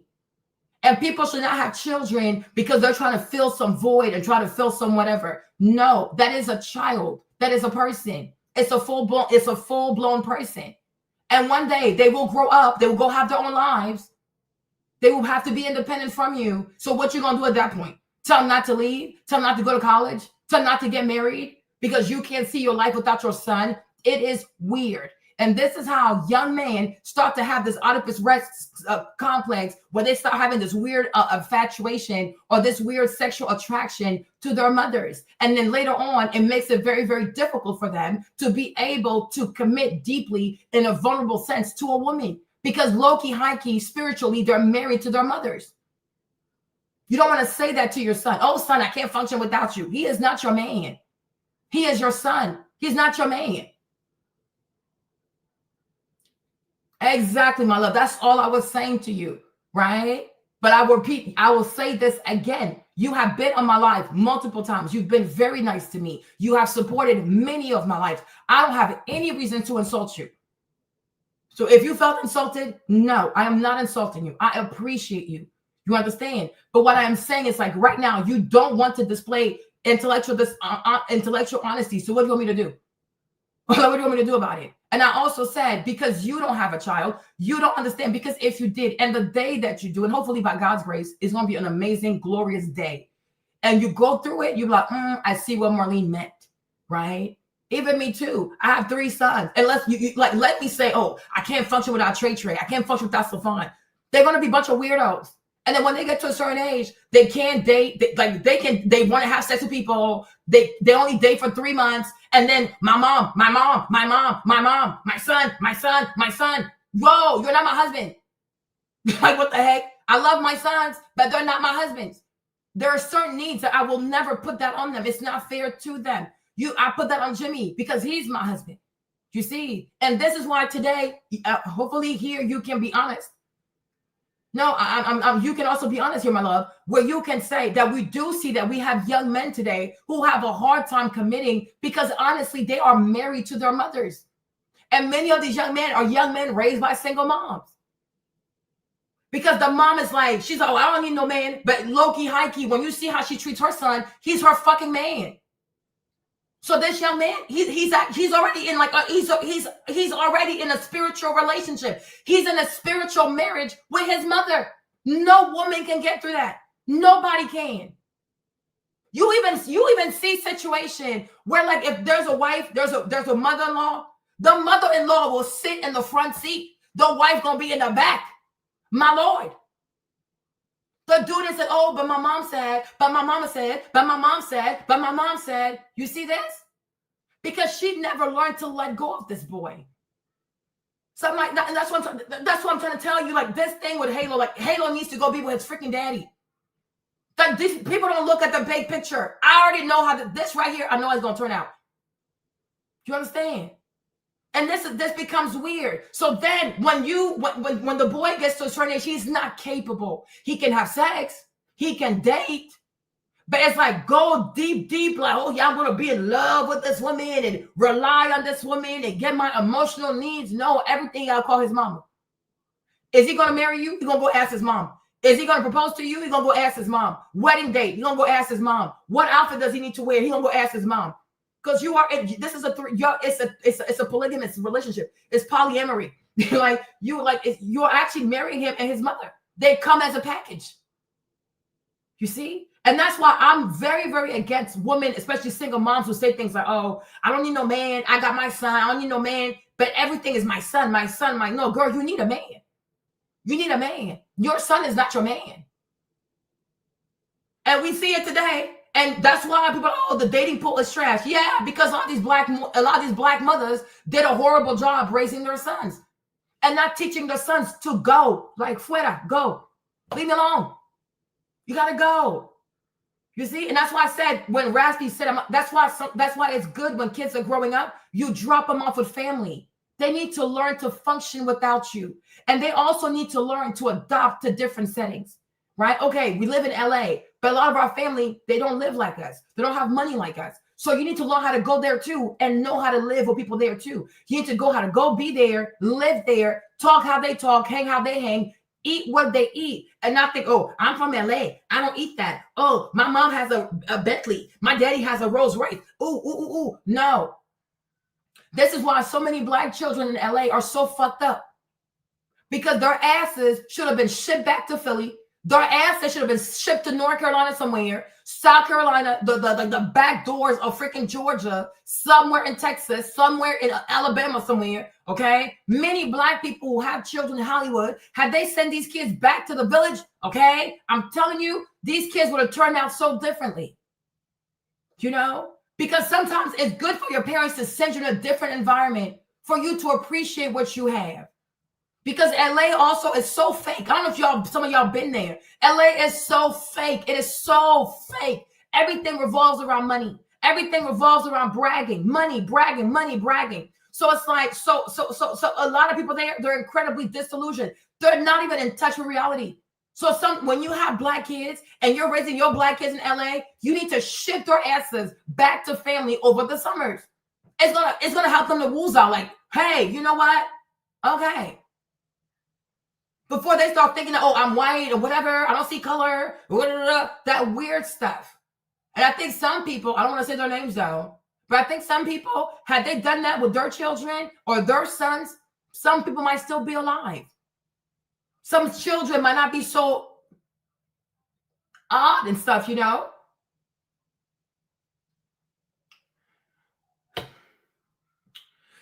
Boo, you see how you are. This is why I'm fighting for Halo to see his daddy. But then you're fighting me. But now you'll say, oh, Marlene, I don't want to be with a man that is raised by his mother. My love, today you are exhausting me. Do you see this? Do you see this? You are complaining about the very thing I'm trying to stop from happening. You see? But this is how it starts. And I understand. You probably really like Haley. You probably really love Haley. She's a young Black girl. But that's what I'm trying to tell you, boo-boo. But do you not see that if we allow this to happen, Halo might become the kind of man you don't want to date? Like these young men that were raised by single mom that you don't want to date. How do you think it started? How do you think it started? You understand? So that's why I'm saying Halo needs to spend more time with his dad. That is my point. Because what you don't want to date today, if we allow this young lady to do her foolishness, Halo is going to be just like that. If not worse. And that's why I said, for her to say, I can't function without my son, I said, that's not healthy. You might think it's cute. You might think it shows your devotion as a mother. It is not good. And that's why I said to you earlier, but you thought it was a clapback. I said, no, it is not a clapback. I am talking to you, right? When we have children, just like you didn't have children, but your mom had you, right? At one point, your mom had to let you go. And that's why I always say this. I say children do not belong to us as parents. We are stewards of these people. God, he uses us, mother and father, as vessels to bring these young people into this world.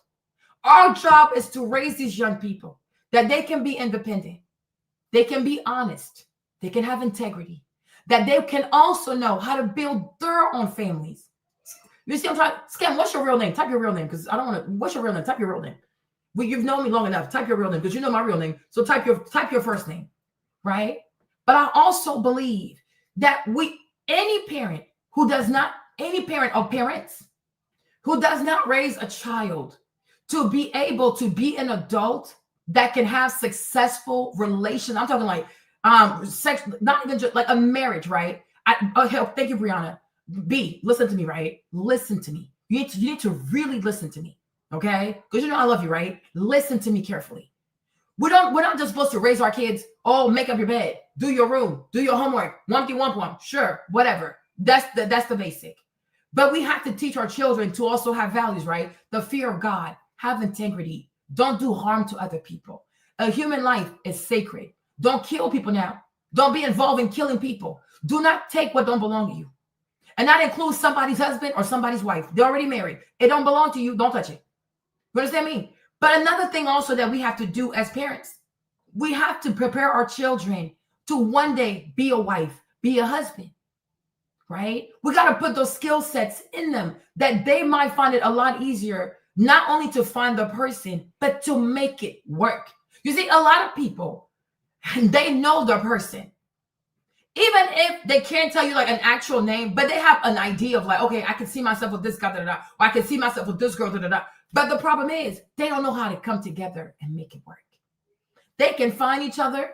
They can go on dates, but like we got to come together, compromise, this, and that. They can't do it because the parents never taught the kids that one day part of being a successful human being is not just the values that I put in you. It's not just like the discipline and the cleaning and the be organized that I put in you. It's not just the work ethic and do your work, do your homework, have good grades, push yourself and things like that. But you also have to be a human being that can have successful human relationships.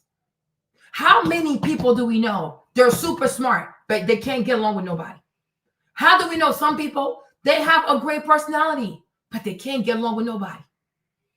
Because the parents never show the children that one day you're going to need to do this with somebody else. You understand? And that's why we have a lot of young people today. They're highly educated. They have degrees, they have this, they have that. But when it comes to human relationships, they struggle horribly, right? Because in the rearing of a child, nobody told that child that this is a really, really important component of being an adult. An adult is not about just making money. It's not about driving a nice car and this is that, but you got to know how to do this, right? And when you decide to do this, what does commitment look like, right? What does patience look like? What does mercy look like? You understand? Young people don't know. And you see, and this is why today, look, just take a look. Dating app to dating app. What does it lead to? Hookup culture. Our young people today don't know how to go deep. Everything is sex. Sex. Sex on the first day. Sex on the first eyesight. Sex on the first milkshake. Sex on the first bite of appetizer. What is going on here? Because they don't know how to be vulnerable in a way that involves like my person not opening my legs or having an erection and having sex with a young woman I barely know. Right? Most of our young people today, intimacy automatically means sex. They don't know how to meet people without having sex. And for them, that's intimacy. Because nobody has taught our young people that you have to learn to go deeper emotionally with someone before you give your body to someone. They don't know how to do relationships, but they know how to do hookup culture. You know, they know how to go on dating apps. They know how to go sell their bodies on OnlyFans.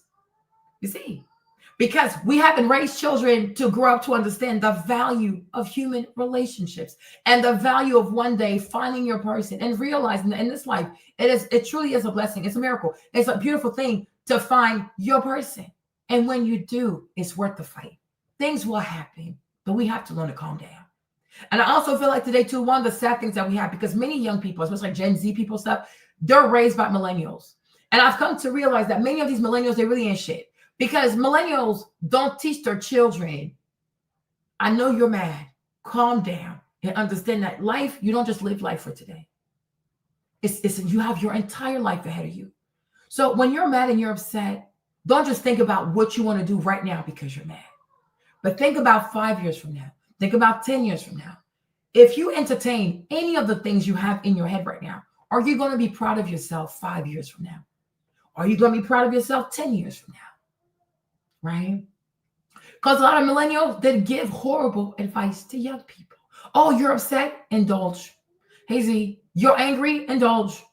You want to do destruction? Indulge. You want to go have as much sex as possible? Indulge. Most millennials have taught their kids to indulge. Indulge in this, indulge in that, indulge in this. So today, when you tell a young person, there have to be parameters, right? You got to contain your stuff. Oh my gosh, what do you mean? Oh my gosh, you're trying to control me. Yes, you have to be controlled.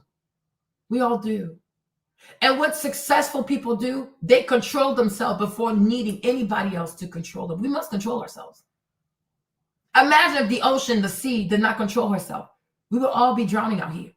You have to control yourself. And control your emotions. And you also have to learn that. Let me tell you something, right? You don't know how things are going to play out in the future. Calm down. Calm down, right? Sometimes people who love each other hurt each other. It happens. And this is why young people should have elders that are a lot wiser, smarter, calmer, more emotionally aligned to say, this too shall pass, right? This too shall pass. But I think whether you talk about Haley or you talk about DDG, I think it's quite obvious that they don't even have parents who talk to each other. Because the old school way, if there was an issue between Haley and DDG, right, both sets of parents will talk to each other. What is going on, right? The parents will talk to each other. Our kids are young. They got pregnant out of wedlock. I mean, we wish it wouldn't have happened, but now there's a grandbaby, right? So because of Halo, you would see both sets of grandparents come together and talk about this matter. How do we fix this? How do we help these young people? If they choose not to stay together, that's their choice. If they choose not to get married, it's unfortunate, but we have to help these young people navigate what it looks like to co-parent, because Halo deserves to have the best. But you see, we've gotten to a place now with liberal culture, white culture, Western culture, foolish culture, that today 2 young people can get married and the parents never talk to each other. 2 people can get married. Yeah, 2 people can get married. There's a problem. The grandmother over here, grandmother A, grandmother B, they have no relationship. Grandfather A, grandfather B, they have no relationship, right? Whereas like both sets of grandparents should have some kind of relationship that they can, help these young people know how to navigate this. That's why we have elders. But unfortunately today, a lot of elders don't want to be elders. There you go. You also have a situation here because DDG makes a crap load of money. Haley makes great money. And they're very young. And sometimes too, when it comes to very young people with lots of fame, lots of following, lots of money, they're hard of hearing. Because money has a tendency of getting people to a threshold of foolish jubilee. Hey, Nicole, right? That causes young people to harm themselves. Right? But we have to think about this. So that's what I'm saying. For me, Marlene, Halo needs to be with his dad as much as possible. As much as possible. And I wish a lot of mothers would understand this, especially when it comes to raising boys. A lot of ladies need proper training when it comes to raising boys. Okay? A lot of ladies need training when it comes to raising boys. Because I think sometimes what happens is, and I said this yesterday, I think sometimes what happens is the fact that this man did this to me, I want him to hurt. And because I know he loves the baby, I'm going to use the baby to hurt him. But I need you to understand.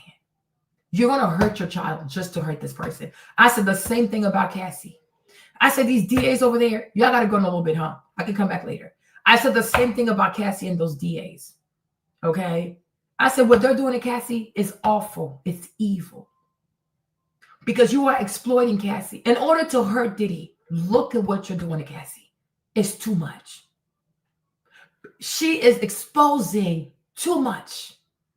I'm not a fan of Cassie. I'm sure you figured that out. I'm not a fan of Cassie. But she's still a human being. She's still a woman also, and she's a mother of daughters. This stuff right here is going to stay out here. When Cassie goes to pick up her daughters, one day, all these kids at the schoolyard will be, oh my gosh, that's the mama who got peed in the mouth.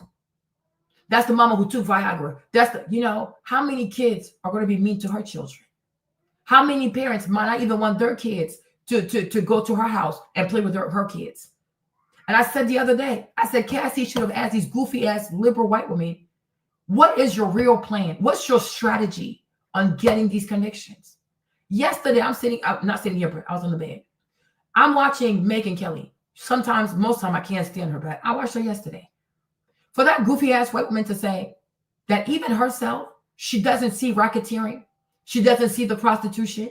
She doesn't see it's prostitution, sex trafficking, and racketeering, right? So Megyn Kelly was saying that she doesn't see anything. I said that before. I said, I don't see it. My little sister was, oh, Marlene, he's evil. Got to go to jail like a shorter. But she's like, you know what? Even I also don't see the racketeering. You got Megyn Kelly saying she also don't see the racketeering. She don't see the prostitution. She don't see the sex trafficking. So what have you done to Cassie like this? Because she's saying all these things. She's exposing. But she's not just exposing Diddy. She's exposing herself. And if the rest of us over here are confused because, yes, Diddy is evil. Yes, Diddy's a perv. Yes, Diddy's a sexual deviant. I don't think he's schizophrenic. What do I know? But he's not on trial for any of those things. So if the rest of us can see it, I'm sure the jury also is like, okay, where is the racketeering? Where is the prostitution? And where is the sex trafficking? But these women are exploiting Cassie. They are exploiting Cassie for their own careers. The media is exploiting Cassie. They're even asking, the media now wants to see the videos of the freak offs. I'm like, what is that going to do?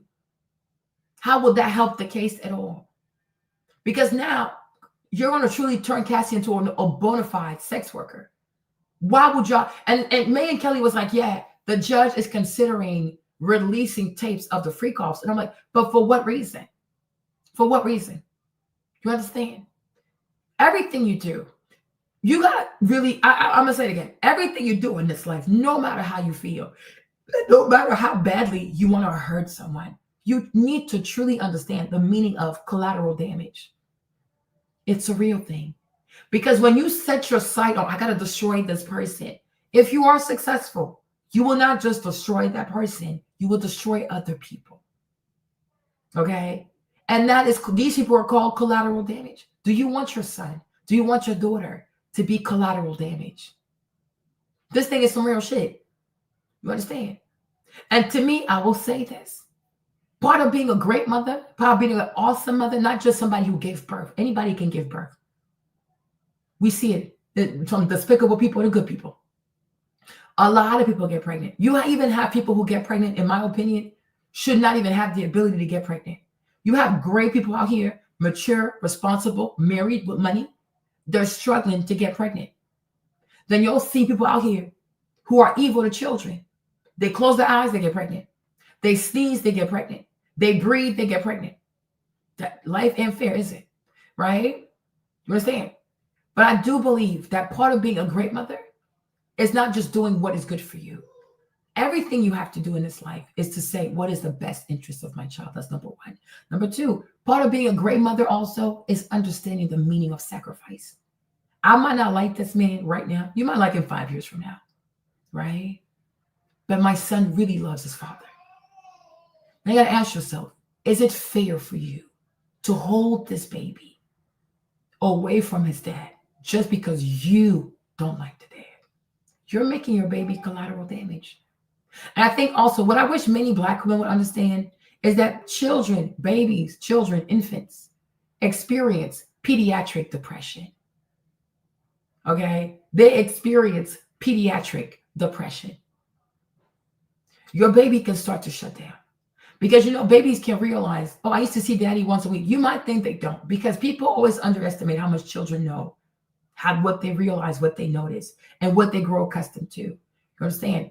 But a child can get used to, even a baby, even Maverick can get used to people's voices, and when they don't hear people for a certain while, you can feel like, okay, they kind of miss the person, but he knows he has a dad. The case of Halo is not as if Halo never saw his dad, he never heard from his dad. No, he has spent a lot of time with his dad. And I think he's 18 months now, so he's about to be 2. Halo knows a lot. He probably knows more than people give him credit for. If you start having sessions where he can go for a whole month and he only sees his dad for 6 hours, things are going to start to happen to Halo. You will start to see behavioral changes. He can become withdrawn. I even have a friend. She was divorced, got remarried. The new marriage, it kind of gives a bit chaotic because the man has stepdaughters, so it's a lot. But her daughter, who's like, 12, 14, she's 14. Oh, 14 years old. 14-year-old, she was shutting down because she's talking to me and she's talking like, girl, I think she's depressed. Right? A lot of Black women don't understand that children go through pediatric depression. Changing schedules, reducing time with daddy when the kids know daddy exists. I usually see daddy around this time. I talk to daddy. He might not have the words to express it, but he's feeling it. Do you want to be responsible for that? Another thing also that many Black women don't understand, and that's why a lot of Black women, especially single Black women who raise young Black boys, the boys are usually delayed. They are delayed in speech. It's really, because the problem that we have here in America, too many people walk on eggshells when it comes to Black women, as opposed to telling them, you can't do it. She might be mad. It is what it is, but she needs to hear it. Many Black boys who are raised by single Black women are delayed in speech. You can go figure out why. And I'm telling you, instances like this, you can cause that boy to be delayed in speech because he doesn't talk, because he's probably sad. The child can become withdrawn. The child can start being delayed in speech. You can also cause your child to have a learning impediment. I'm talking like a real one. And it might be hard to correct it. You can also cause your child, when he goes to school, to be on a behavioral plane. You see? Because he's hurting. But, oh, he's fine. He's okay. No, he's not okay. He misses his daddy. I was a teacher for a hot minute in New Orleans. There was this white boy. His parents were divorced. Mom had him mature at the time. But you could tell he liked spending more time with his dad. When his dad would come get him, he was so happy. Then when he would come back from his dad's house, it would usually take him like 2 to 3 days. So like usually by Wednesday, he's back to himself because he was missing his dad. One day I even cried in that classroom because I'm like, y'all might have a custody order, but you need to let that boy be with his daddy because he likes his daddy's house. And it's not that he likes his mother any less. But sometimes what happens with these women is that she wants equal time, or she wants more time, or let's stick to the custody order, because she feels as though I don't want to feel like my son loves his daddy more than me. No, because so many of these women think everything has to be equal. No, it is understandable why a son would want to spend more time with daddy, because boys do stuff that boys like, right? You're the mom. He loves you, but you're not outside like that. You know what I mean? I love your mom. He really does love you. It's not a competition. But for many women, it is a competition. She can't stand to see the boy. He's smiling too much when he's with dad.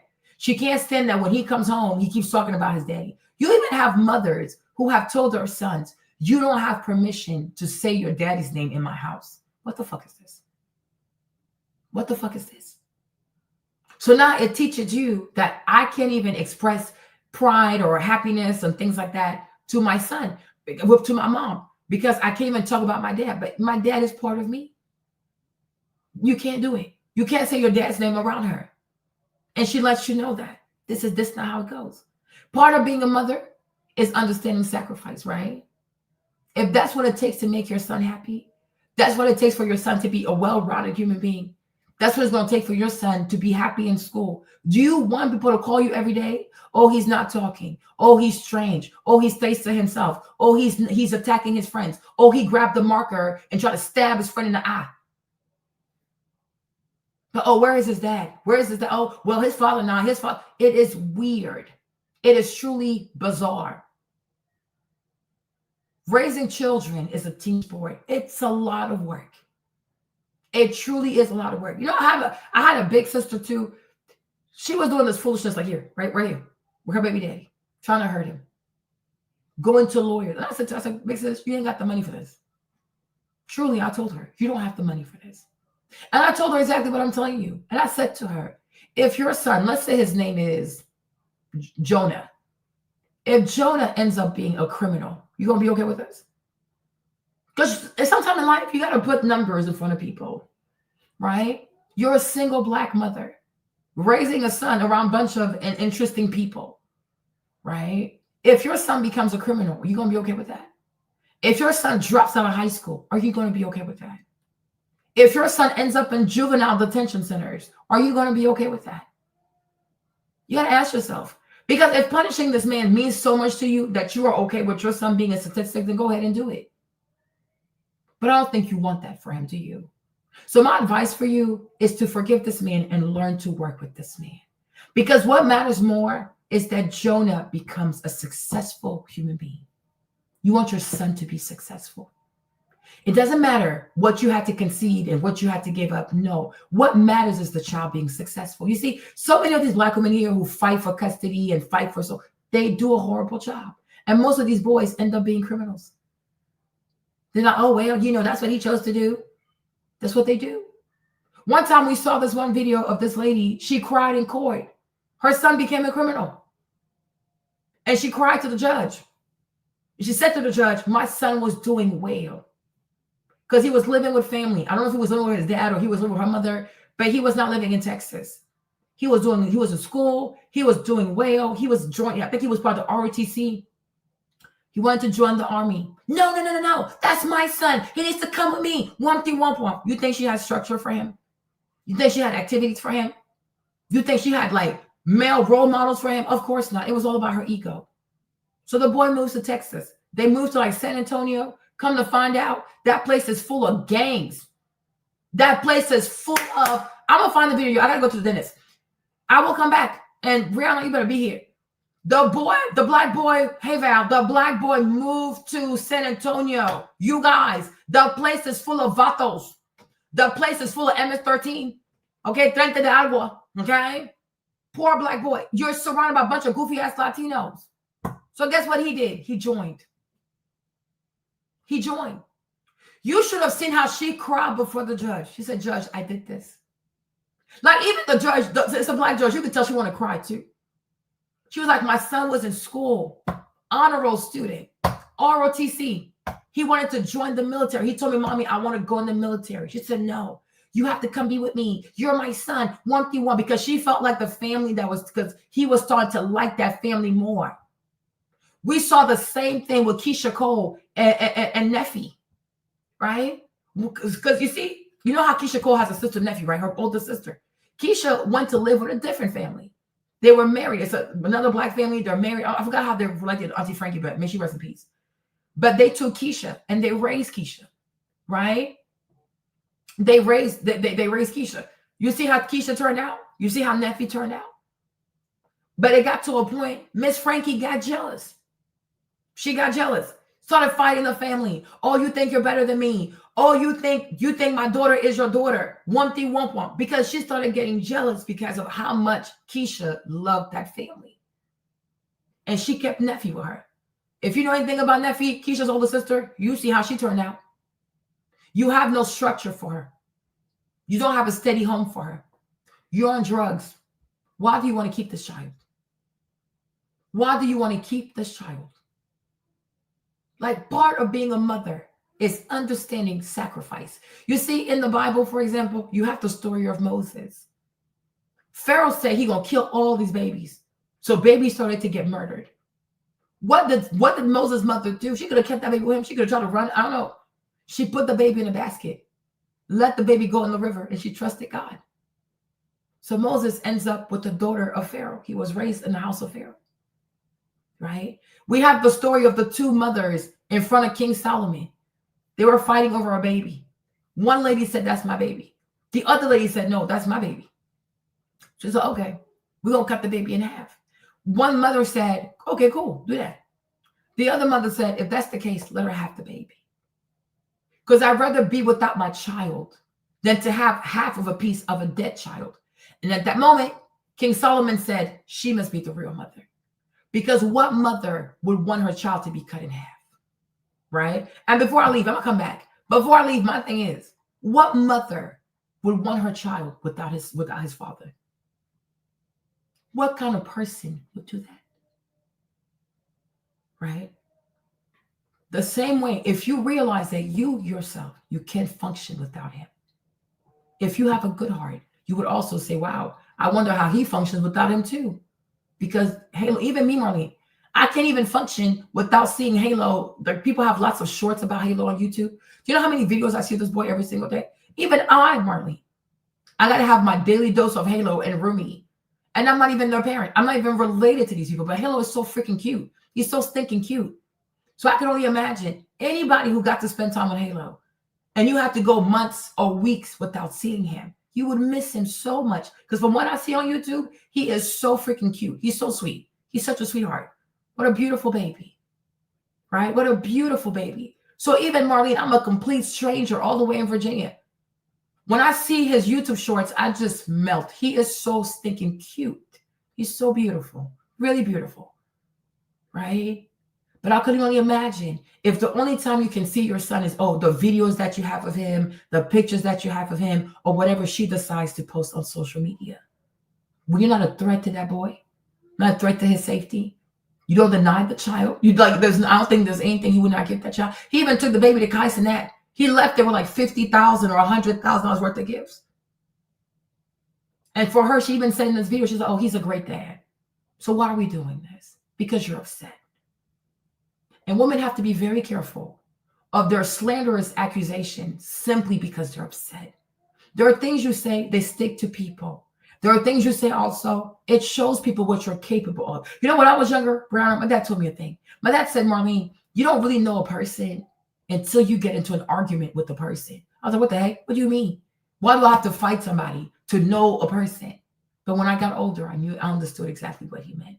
Because when you fight someone, when you're in an argument with somebody, right, or in a disagreement with somebody, not only do you see how low they can go, but you can also see how quickly they apologize.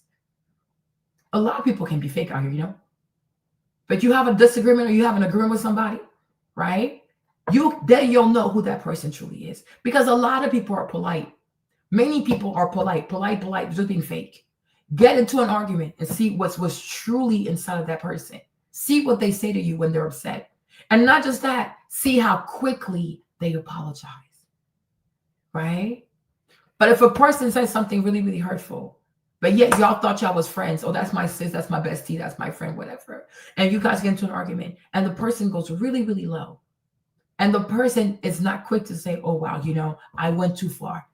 That's my friend, that's my bestie, that's my sis. I took that shit way too far. I'm sorry, my bad. Oh, my gosh, what the fuck did I say?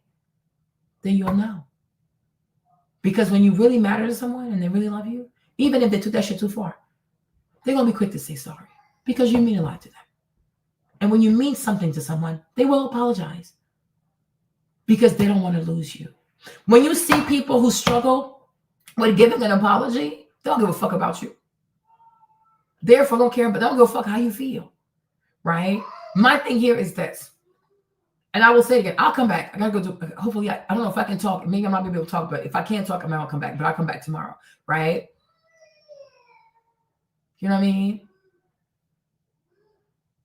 We have to learn to really look at the big picture, and we have to learn that life is not just today. It's not just tomorrow. It's not just next week. It's a whole life.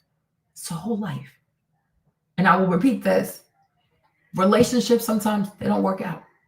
But I do believe, and I will say this, if you have a baby father, if you have the father of your child that loves your child and that wants to be involved in the child's life, you have to know to separate the two.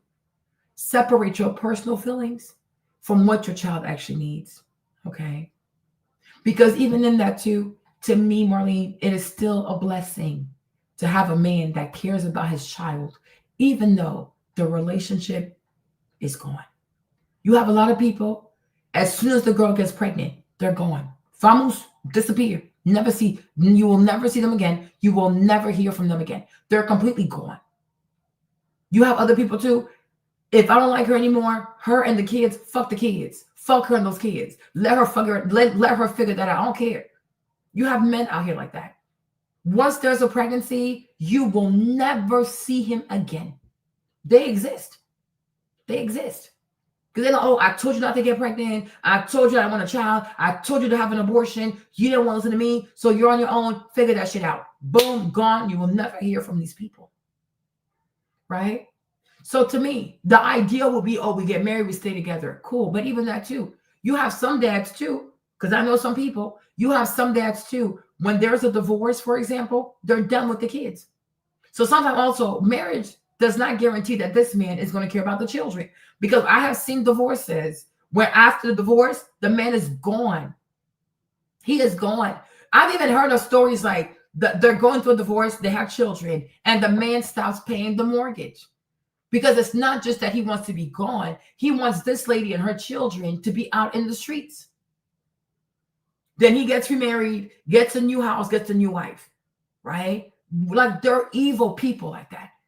So to me, if you're married to a good man or you divorce a good man or you never got married but got pregnant by a man that cares about his children, any man that wants to be involved in the life of the child, let him be. Let him be. Because I'm telling you, it could have been worse. Let him do it. Matter of fact, encourage him to do it. Right? A matter of fact, also, praise him for doing it. You know what? We're not together. And you could have also chosen to ignore our child to hurt me. That's a fact. Right? Because everybody can hurt each other. A woman can take a baby to hurt the man, but the man can say, fuck you and your kids to hurt the woman.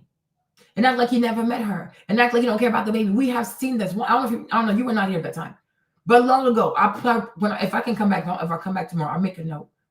We watched a video of this Black woman in South Africa. So yeah, she's even here on YouTube. She's a YouTuber. The man got her pregnant in college. He told her to have an abortion. She said, no, she's not having an abortion. The daughter is now 16. I guess, no, that was like what? She's probably 18 now, huh? She has to be like 17 or 18. At that time, when she did the whole YouTube podcast thingy, it had been 16 years, maybe more, because 9 months of pregnancy plus the girl being 16. And so in 17 years, that man never spoke to her. 17 years, that man never checked on his daughter. She finally was able to take in the child support because he got remarried too. He even had a baby with somebody else. He talked to that baby because I guess that girl, he wanted her to have the baby. Then he has a wife. The wife has more children. So he's present in their life. But the first girl from college, because he told her to have an abortion and she said, no, she's keeping the baby. He said, okay, I will never talk to you. I will never talk to that child. This man met everything. He said 16 years, no, 17 plus, because 16 plus 9 months. Then talk to her. She talks to the grandma, the lady and her daughter. They talk to the grandma. She talks to her siblings. She talks to her aunties and uncles. It's not a problem. That man, personally, what he said he ain't gonna do, he meant that shit.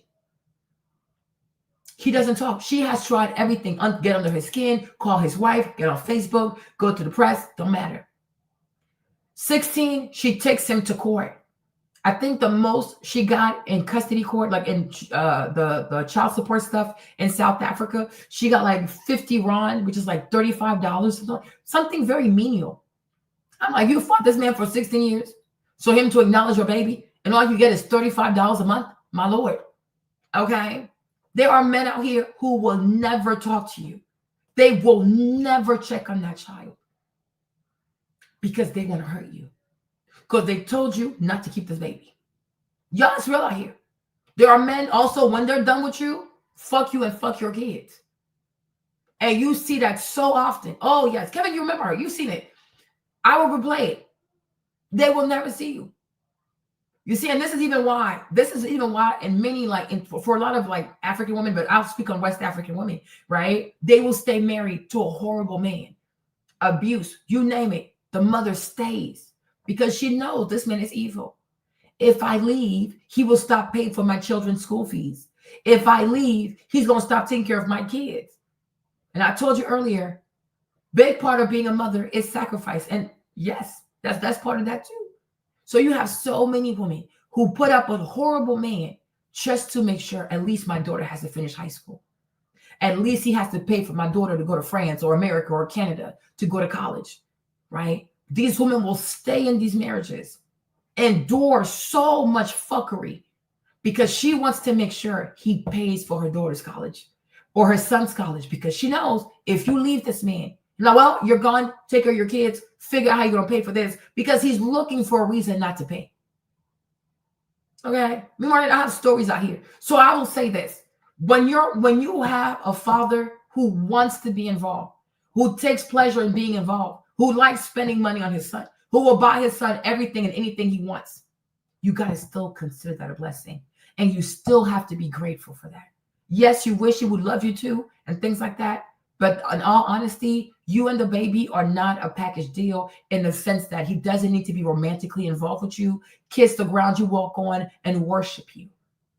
And I also want many women to understand, you can play these games too, and what will happen is some man will go out there and start a whole new family. They will go have other children. I had a friend, it was the same thing. I told her, you might want to chill the way you talk to that man. Oh, Marlene, you don't understand.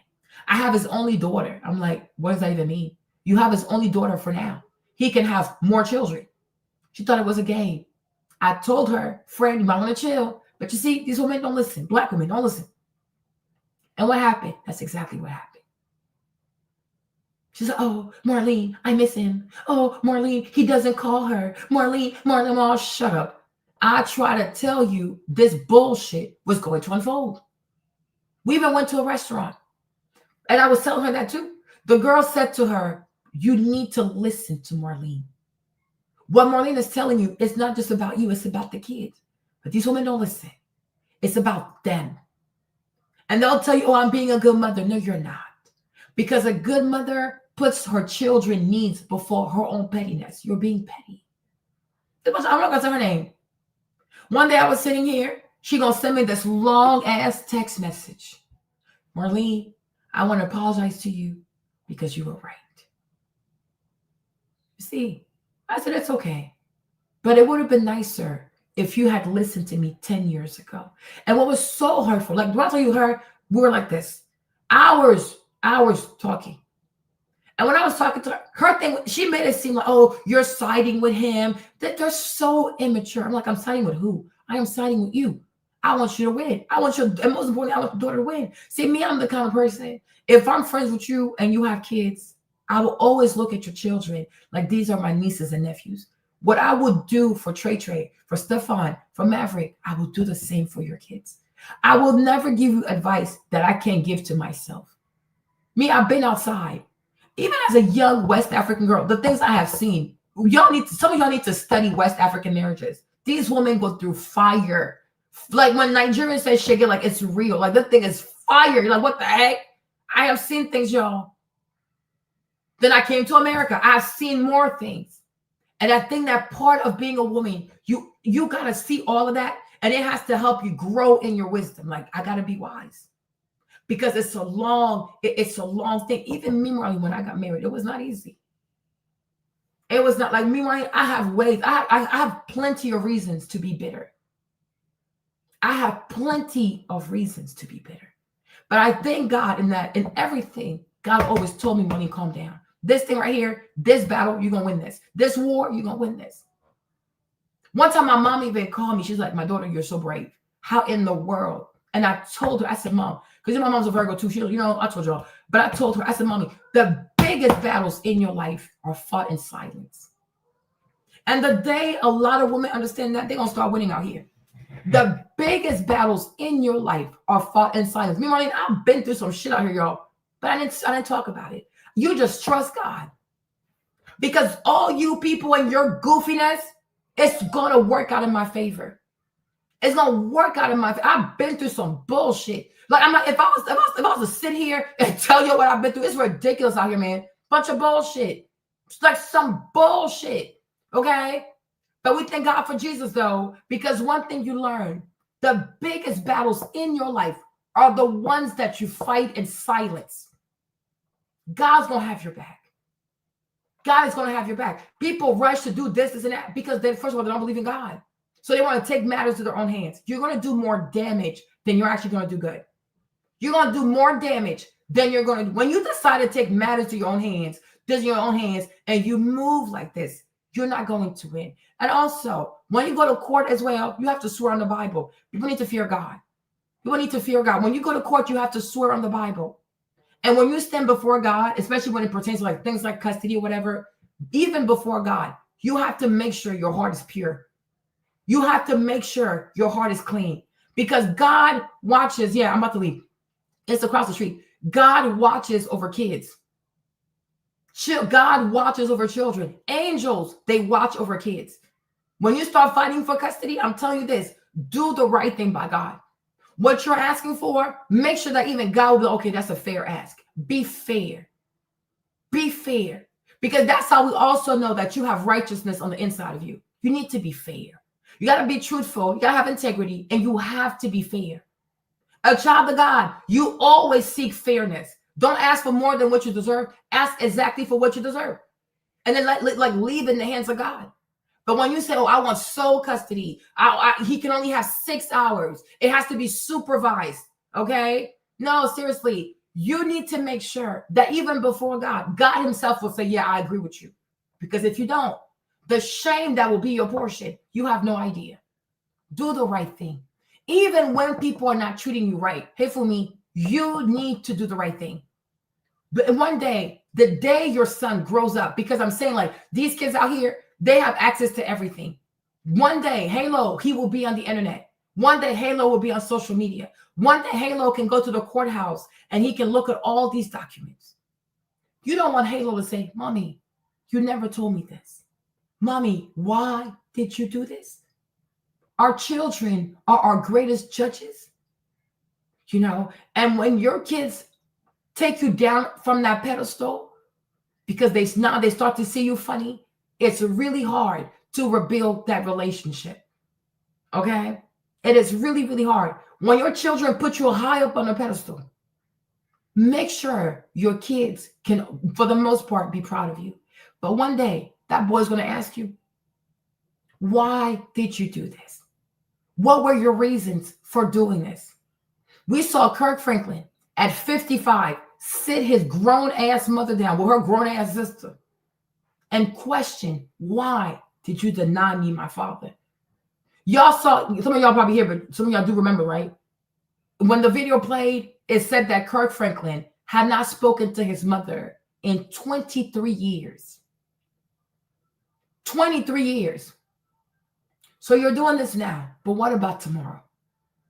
You're doing this today. What about tomorrow? If Halo finds out that you only did this out of wickedness, it's going to be hard for your relationship. And wouldn't it be a shame that this beautiful boy says, I can't trust my mother because everything she has done was to keep me away from my father. This stuff is real. This stuff is real. And that's why you have to stay away from any goofy ass matriarch who's encouraging you to do foolishness like this. Yeah, exactly. 23 years, he didn't talk to his mom. Can you imagine? And I'm like, we sit here as if we don't have palpable examples of men who have been extremely damaged by being kept away from their dad. Y'all even saw Kirk Franklin, porn addiction, all kinds of addiction. But all of that was because he didn't have his dad. This stuff is real.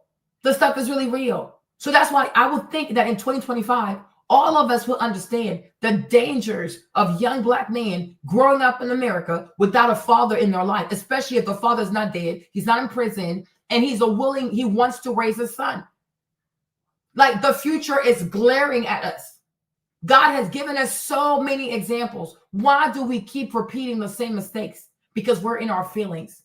You got to be an adult. You have to be a mother, and you have to look at the bigger picture. You really, really do. You do. And so for me, I hope she fails in all of her ways. And I hope the judge, DDG got to go get the best lawyer possible. I hope she fails in all of her ways. At least be 50-50. And also, he needs to be able to take him out of California. It's not even healthy for a young Black boy to only grow up in California. He needs to be able to go to Michigan, go to North Carolina, wherever their family is. He needs to be able to get outside of LA and go to other places full of Black people where he can be immersed in Black culture and know his roots. His roots are not in LA. His roots are not in California. His father's from Pontiac, Michigan. He needs to go over there and know his people, know his culture, know his roots. Because when you know your roots, when you know what you came out of, when you know where your grandma came out of, what your granddaddy came out of, it gives you purpose. So tomorrow, when you're in high school or when you're out there as a young man and somebody offers you drugs, somebody offers you all kinds of foolishness, you'll be like, no, because I know who I am. Young people need to know where the fuck they come from. Young people need to know their roots. They need to go be over there and go find out what your granddad used to live. You know, I even made Trey call his grandma so he could ask her where she was from. He's like, oh, I said, Trey, where's your grandma from? His dad's mom. He's like, oh, she's from America. I'm like, well, duh. He's like, oh, Virginia. I'm like, she's not from Virginia. I'm like, you need to go call your grandma and ask her where she's from. Ask her what state she's from, what city, where she grew up. You need to know your history. You have to know who you are. And I go downstairs, I ask Stefan. He's like, oh, she's from Tennessee. I'm like, well, there you go. Go ahead, Stefan. Okay. So he had to call her. Then he was like, oh, she's from Tennessee. She's from Memphis, Tennessee. So I said, okay, who died in Memphis, Tennessee? What famous Black person died in Memphis, Tennessee? That boy looked at me like, I said, oh, Jesus. Oh, my Lord. I told James, I said, you got to teach your kids about the roots, But I'm like, Dr. King died in Memphis, Tennessee. You need to know who you are, You have to know your roots. Like I told him, you can't just be sitting here studying European history like this. You study European history. You don't even know your history. You can write essays about these Europeans. Don't even know who you are. You don't even know where your grandma's from. I said, what about your granddad? Where's he from? Where was he born? You have to know your history. So it's like, for me, yeah. So for me, it's like, he needs to, the little boy, he needs to get out of LA. That place is toxic as hell. Okay. So, hey, but I have to go now, you guys. I will be back. No, you got to find your roots. He needs to know. Like, you need to know who your grandma is. Like, where, and I'm told him, like, you need to also ask her, why did her family move from Tennessee to Virginia? You need to know. And that's why these kids out here, they take everything for granted because they don't know. They don't know. You see, like my mother-in-law, her dad had to leave. They had to leave Tennessee because he was Black and he had like a master's degree. And the only jobs he could get was of a janitor. He's like, he's not going to be a janitor. Why would I be a janitor if I have a master's degree? And most of you whites ain't got no master's degree. So he was very outspoken. So they kind of ran him out of town. So that's when they settled in Hampton, Virginia. But I'm like, he needs to know that.